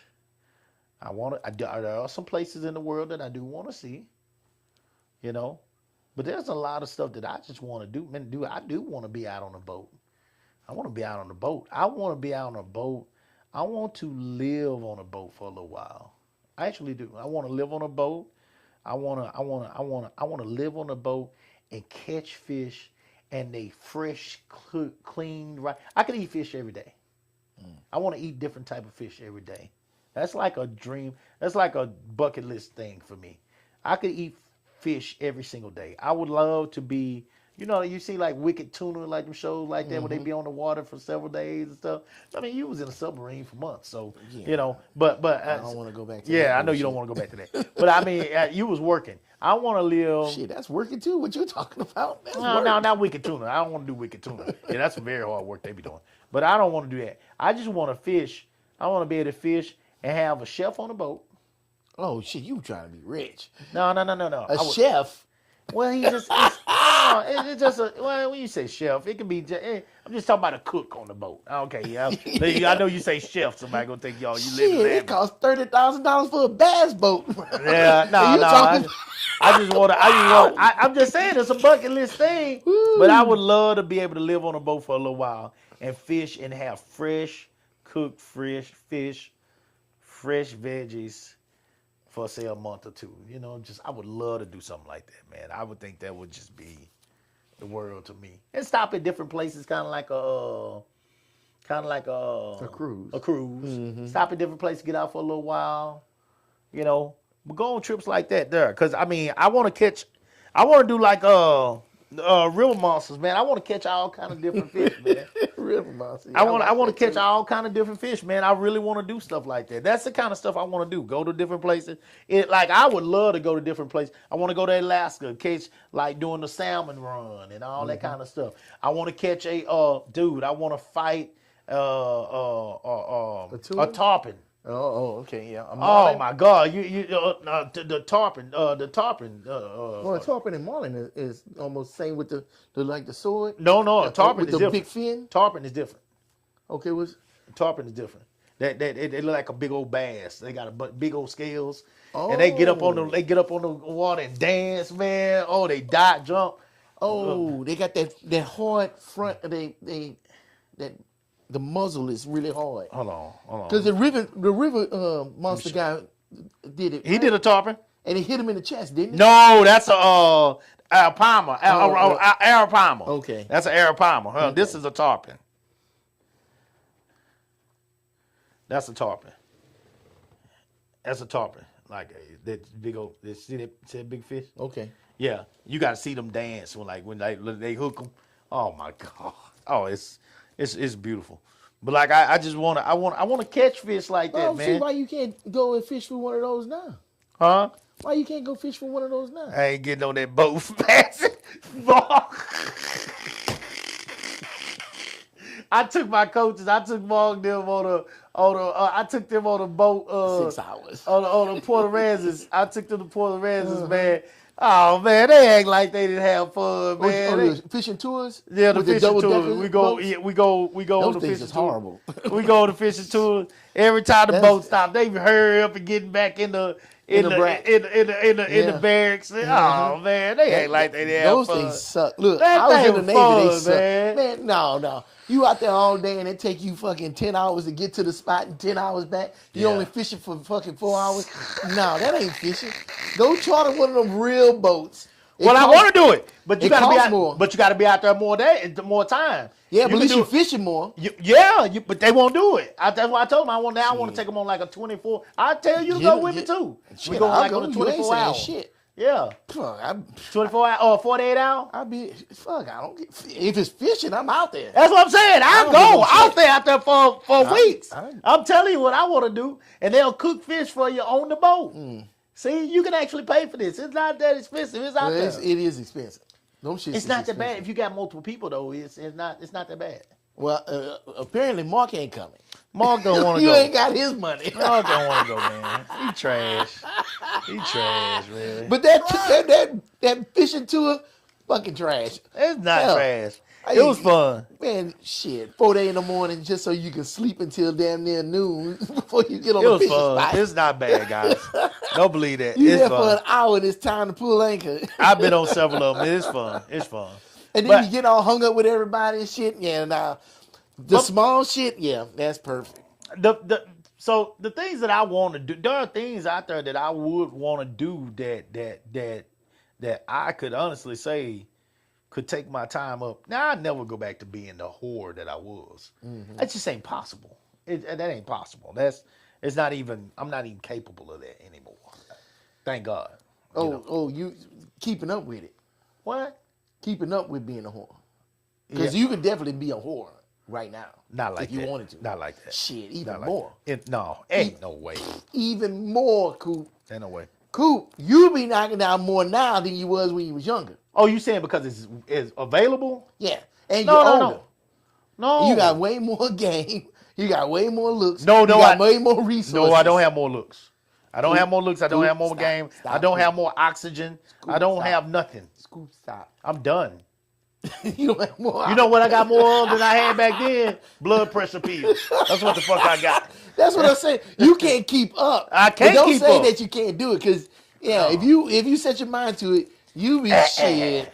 It'd be a bunch of dominoes walking around here. I can't do it. I can't do it. I refuse. I refuse. I can't do it. I can't do it. It's a different world that we live in now, and you made that clear too. Yeah. It's a different world that we live in Definitely a now. different world. And I mean, everybody ain't trying to come over and eat my chicken breast and cream of mushroom, and so Shit, you be surprised. well, You don't understand how much you winning right now. I pass. I pass. You winning. I ain't trying to hear it. Look, man, I'm serious. I'm done. I don't want to play with the game no more. It's a doggy dog world out there, and I don't want to play the game no more. But I do want men to be appreciated. I do want men. I'm having this discussion not because I want to make sure everybody understands tonight, guys. I am not a believer in divorce, guys. If you are in an abusive relationship, absolutely get the hell out of there. If you're in an abusive relationship, get the hell out of there. But do not give up on your relationships, guys. I'm serious. If you can, I mean, you. What are we doing? We're giving up to start all over again. You're starting all over again. Now, if you're not an abusive one, totally different story. Get the fuck out of there. I'm serious. Nobody should put their hands on you. I can honestly say, and I mean this, nobody has never put their hands on me. No woman has put their hands on me. You understand what I'm saying? So, like, I'm not going to sit here and try to tell you to take something that I haven't taken. No woman has ever put their hands on me. And so, and with that being said, I'm not going to start with that now. I'm not going to start letting a woman put her hands on me now. So if you was ever in a situation, Do-Right has mentioned some stuff that he went through. Get the fuck out of there. Get the fuck out of there. Don't put up with that shit, because that's not fair. It's not fair to you. You know what I'm saying? And I mean, if they do it once, look, man, when people tell you or show you who they are, you fucking believe that shit. And if they ever showed you that they got mad enough that where they can try to harm you, I got to question your love. And if I question it, we done. I mean, straight up, man. If people try to hold money over your head, I'm a big component of that. I don't fuck with that. You ain't gonna be spending my money. Your money? Bitch, I thought we was a team. You know? So I mean, the moment we get there, because I know, I spend a little money on here and this and this, but I don't spend money like that. So if I ever hear that, then hey, this probably ain't for me. And so to try to figure this out again for me would be too tough. It would be too tough. I don't think I would. I just wouldn't trust it. So what I'm trying to tell you is, if I'm just more willing to say it, it's gonna be tough for you too.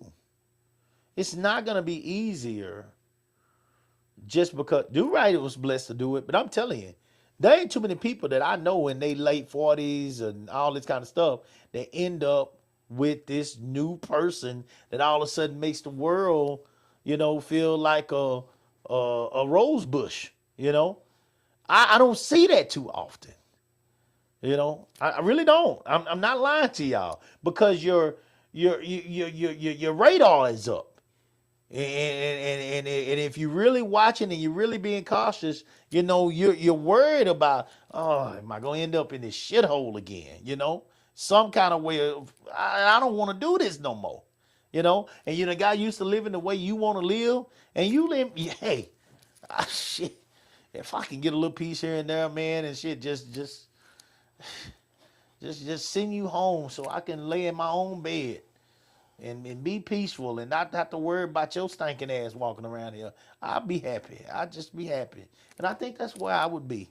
I think I would be fine with it. My grandpa told us, he sure told me, I think he told my mom and them too, but he sure told me when my grandma died, shit, ain't nobody else coming in here. And he meant that shit too. Stayed down that house by himself until he couldn't take care of himself no more. Came up to my mama's house before he passed. Shit, that man was just fine down in the country by himself. So, it is what it is. He said nobody else will never goddamn walk in her shoes. And that's what I'm trying to say today, guys. Like, do what you got to do to make your relationships work. It was fun, but I ain't doing it again. More trash. Do what you gotta do to make your relationships work, guys. But if you are questioning marriage, I mean, really sit down and talk to somebody about it before you do it. If you have not been married yet, I mean, because it is a change. I'm not gonna sit here and lie to you. It is a change, to what you're used to. It ain't what you used to. This is a different world. Wayne, flip your glasses up. Goddamn. So, I say you gotta shit. I don't know, man. I don't know what to say to make a man feel good about it, but get some help. Don't just give up on your marriage. Hang in there. I think it's Do Right is saying tonight, in most of these marriages, there is more positive than there are negatives. Most of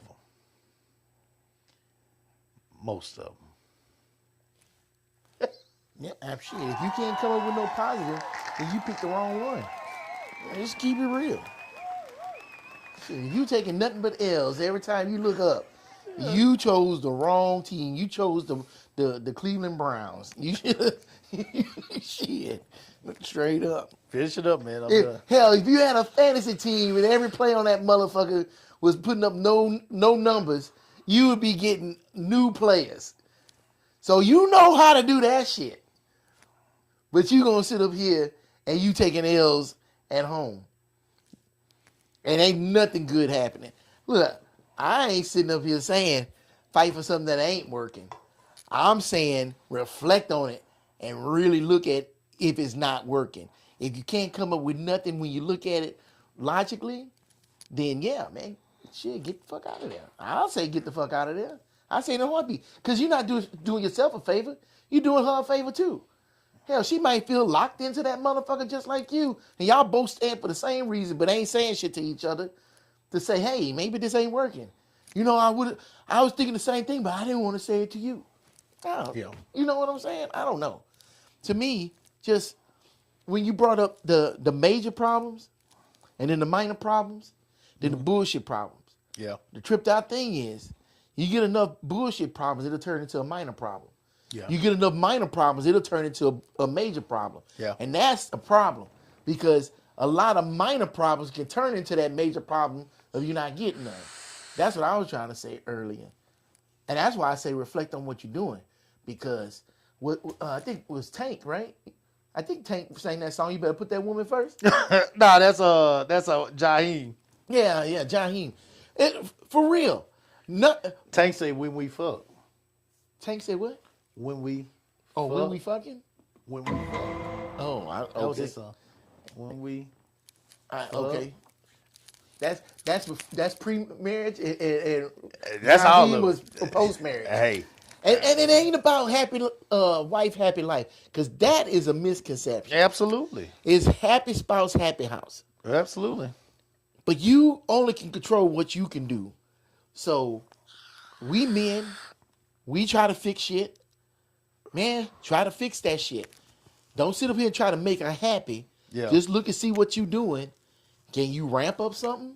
Can you cut something back? You know what I'm saying? Man, I don't know. Melinda said something the other day about a guy she talked to. She said, yeah, every time I would go over there, he was on the game. And I was like, damn. I like my game, but I ain't on that motherfucker every day. I can't play every day, right?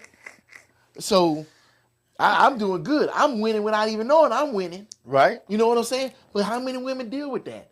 And they feel like this guy is wasting himself away. He on Madden all the time or Call of Duty. I'm just saying, reflect on what we doing. Because you cutting back on the game 2 times a week could make your relationship that much better. That's all I'm saying. Right. But the one thing you cannot do is sit up here and worry about what she doing. Because you can't change that shit.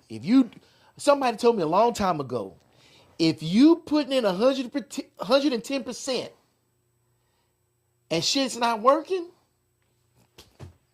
then what the fuck you sticking around for? And you know if you putting in 110%. Because if you going back and reflect and you changing and you trying new shit and you doing this and that and the third, you suggesting going on trips and shit, you doing 110%. When you say, no, I don't feel like going out the country this year. Well, you said that for the past 6 years. Are you doing everything you need to do? I'm Right. just saying. Right.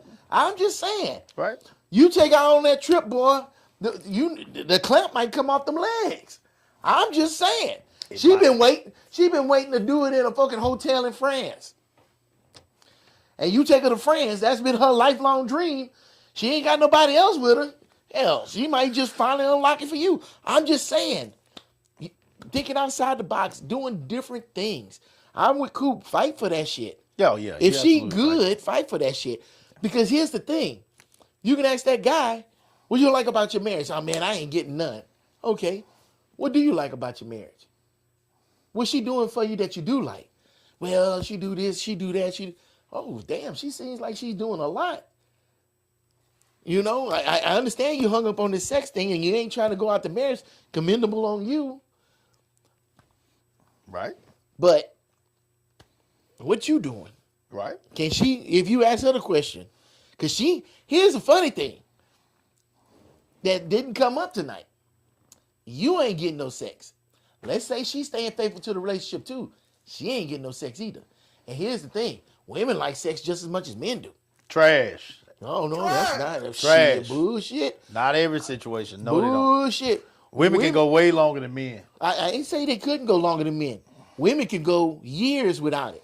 I said... Then they don't like it as much as us then. Women like sex just like men. I ain't saying they have a desire for sex like men. That's a different thing. We gotta have it. We gotta have it. Hell, that shit'll wake us up in our fucking out our sleep. Mm-hmm. Let's go. I mean, shit, ain't nothing knocking on their door. Yep. Shit. Yep. But I done heard many stories where they be sitting up there and that motherfucker start throbbing out of nowhere. So yeah, they get them urges and stuff. And hell, if they single, yeah, of course they getting it. They can get as much as they wanted. Shit, they could put up posters and have lines around the corner all day long, twice on Sundays. But they don't want the sex partners. They want the life partner. They want that one guy that's going to, like, Melinda tell me this too. She says all the time. She says, I just want to be desired by my man. And it's like, and sometimes I have to remember that because sometimes I get caught up in my shit. I'm doing this and that. Baby, I'll be back. I'm going to Coop's house for the show. Then I come back after work and I'm tired as hell and I get in the bed and she get to rubbing on me. I'm like, oh, baby, I'm tired. Come on, baby. Shit. Yeah. Sometimes I need to not be tired. Get over there and fucking put in that work. Yeah. Because there's some women into some sexless marriages too. Now, I ain't gonna lie to you. Now, if your woman is asking for it, you better get your goddamn ass up. Because You better get your ass up, because there's too many men that out here that woman ain't not only not asking for it, shit, hoping that you will see her under 3-4 blankets with 2 or 3 shirts on and not try to pull them blankets back to get them in there. So, if your woman wants it, you need to find the energy. You need to go make up some energy. You need to, I don't know. get some 5-hour energy. Yes. Get you some of them blue chews. Yes. You better That find honey, whatever the hell you got to take. Yeah. That Shannon. You heard Shannon. You heard Shannon. What was her name? Old Monica, old Melissa, whatever her name. Yes, my Melissa, whatever her name was. Mama Shell. Mama Shell is Mama Shell. Yeah. You heard Shannon. Get some of his red pills, whatever they are. That get them blue chews. Yeah, he uses. So yeah, you need to get something. Yeah, you need Now to they do got something. Blue Chew Gold. You ain't got no excuse. Shit. Last but not least, because I was in one of those relationships and I wasn't getting it, and every time I got it, man, I got the guilt trip too. Boy, I got interrogated. Why you love me? This and that. And at first, I didn't realize why it was happening. Why you love me? Oh yeah. When every time you got something? Every time. Oh, But man, then shit. it finally came out that she went through some shit. Because every woman got a story about being raped. Every one of them. And if you don't know about this, you don't know about what your wife been through, because a lot of times her not wanting to have sex with you ain't got shit to do with you. And I found that out. And that's when we talked about very beginning. I talked about them 5 agreements, and one of them is those sexual agreements and emotional agreement. Are you willing? If you know going in and you marry her, then you know why it's like that. But then are you and her working towards fixing that? Because if you make her feel safe, that protection, that safe space for her and everything, then she ain't got to worry about that, And then she opens up. But all I'm saying is you got to take all of those things in consideration. It ain't always because, she just want to lock it down because she don't want to give it up. Sometimes it could be a mental block. Sometimes it can be something emotional. Something reminded her of something. Because that's what happened to me one day. I was just playing around and I got a little aggressive with her. And boy, brought her right into shock. She started having flashback. And I didn't know. Not till later on when she finally told me that. And I'm like, well, damn, if you would have told me that, I would have never done that. Right. But the damage was already done. Because now she saw that I could do the same thing. So now she doesn't feel as comfortable sitting up here doing it with me. Yeah, we went long spurts without doing it. And then when we did do it, I got guilt tripped, right? So I'm just saying, there's 1,000,001 reasons why things are happening. As guys, we want to fix shit. So start trying to fix it. Start figuring out what's going on and everything. See what you can do to make things better. And you try to fix it, they get mad. Well, fix it, not fix them. Fix you? Fix you, yeah. That's what it's gonna come down to. Because the only thing you control is yourself. You fix you. You make a few changes here and there. You might see some changes in the bedroom. I'm just saying. I learned how to, when I was in them streets, I learned how to pivot like a motherfucker. Shit, that first time on that phone with him, I ain't up there, what you doing, shit, I was asking questions. I'm trying to get as much info as I can. So I know I can come up with a game plan so I can get that touchdown. Coop, I didn't want to crease my pants. I wanted to use this. That's what I say. I just listening to you. We had such a different approach, but it's all deadly. It's all deadly. It all works. It all works. Everybody got their own approach to this thing. Hey, shit. You want to eat? You want to eat? Yeah, come on over. I'll get you something to eat, man. I will cook something to eat. We got a drink, watch a movie, listen to some music, man. We chill out. Yeah, I did. When I was living in Virginia, that was my MO. That was mine. That was my thing. That was always my thing. That was me in my 30s. My thing was always to get them to the house. Yeah, oh yeah. I did not want to have to be outside and then have to figure out how to get back to the house. My thing was always to get them to the house. How do you get them to the house? Okay? So when we talk about marriage now they already at the house. You sleep with them every night. Mm-hmm. So marriage becomes harder because that hunt is gone. The hunt is gone. Now you got to create that, because everybody still wants to be wooed. You know what I'm saying? You know, so you got to create that, and that's the part that makes it more challenging now. And that's another thing you need to be careful of, because you start whining and dining this woman in the beginning, and then you sit up here and get married. Oh shit! You fucked up. Oh then shit! They want that same energy. You better pace yourself. And it's 1 point. It's 1 point. It's 1 point. Just one. It just counts for 1 point. If you ain't no 3-point shooter, you better stick. Oh man, it's 1 point. It's 1 point. Oh man, it's 1 point. Every single time, it's 1 point.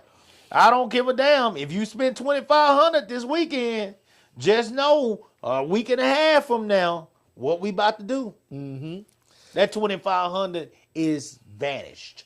It's not only vanished out your account, but it's vanished out her mind. What's next? 1 point. Yeah, 1 point. When I got that second marriage, after I had moved her and everything to the house and shit from Beaumont, she said, "Well, you changed. You used to do a whole lot of stuff. You used to take." I said, "Babe, I just moved your whole house here. I done dropped buku cash on you, and you talking about I done slowed it up." I'm like, "Are you kidding me? Give me a couple of months to get my goddamn dollars back up." Shit. 1 point. Gone in 2 months. 1 point. 1 point, man. Gone in 2 months. Well, then there's some things I know, and this don't change. That's 1 point. It'll be, every man can talk about that. 1 point. I promise you, man. That does not change. I mean, that's a part of it when it comes to women. Women are always ready for what's next. What's next? What we doing next? What we doing next? Next. Mm-hmm. You know, so you're gonna have to be creative if you got a woman like that with a lot of energy that's ready to do, ready to go, ready to hit. You're gonna have to be creative. Every woman wants to travel. Look, it doesn't matter who they are. Luckily, what right color, now, mine wants to travel, but travel. luckily, right now, she's so busy with that job. Luckily, I'm lucky. But they all want to travel. I'm lucky. And like I said, we both in kind of grind mode right now. But yeah, I know my day is coming. I know my day is coming. I know I'm gonna have to get the fuck up out this house and go. But you know, I've just learned over time to space that shit out. Space it out, because 1 point. And your account is steady going down, and she's steady wanting more. Just 1 point. It's count for one. All right. So you got to be smart. Somebody got to be smart when it comes to that part. All right. That's all. Anything else? Hey, look, guys. Hey, man. I don't know if we gave you anything that James ain't probably talking about nothing. I promise you he ain't talking about nothing. James said, "Coop, I have some topics James ain't talking about shit. Don't pay James no attention." And then he says, "These women just want to professionally date. They don't want to be married or in a relationship. They want to be daters. They want that unreal illusion every day." We talk about fantasy, James, no doubt about it. I talk about the fantasy all the time and where their mind is. But tonight we was talking about the ones that are actually married. And I don't even want to hear what you want to talk about on the show, because there ain't no telling what the fuck, James. James crazy motherfucker. All right. Look, guys. Love y'all, man. Hey, man, we appreciate y'all tuning in. Listen to the show. I don't know if we gave you a definite answer because I don't actually have one. All I can say about the benefit of being married is having a lifelong partner, guys, that cares for you. And if you don't see that in yours, then yeah, I understand the questioning and concerns. And start saving up for a nurse. Start saving up for a nurse. Yeah. Yeah. And it's gonna be way more expensive. Make sure you got one of them home programs where the old folks programs where you can have fun. They got a lot of activities going on. Make sure you got enough money for that. All right. Maybe you can find her in there. All right. Look, guys, man, we'll come back to y'all on Monday. We'll try to do it better, man. Until then, salute the real. Coop in the building. Mr. Durant on the track. Hey, Rick. You already know what it is. Am I still them boys? Salute the real. Let's go.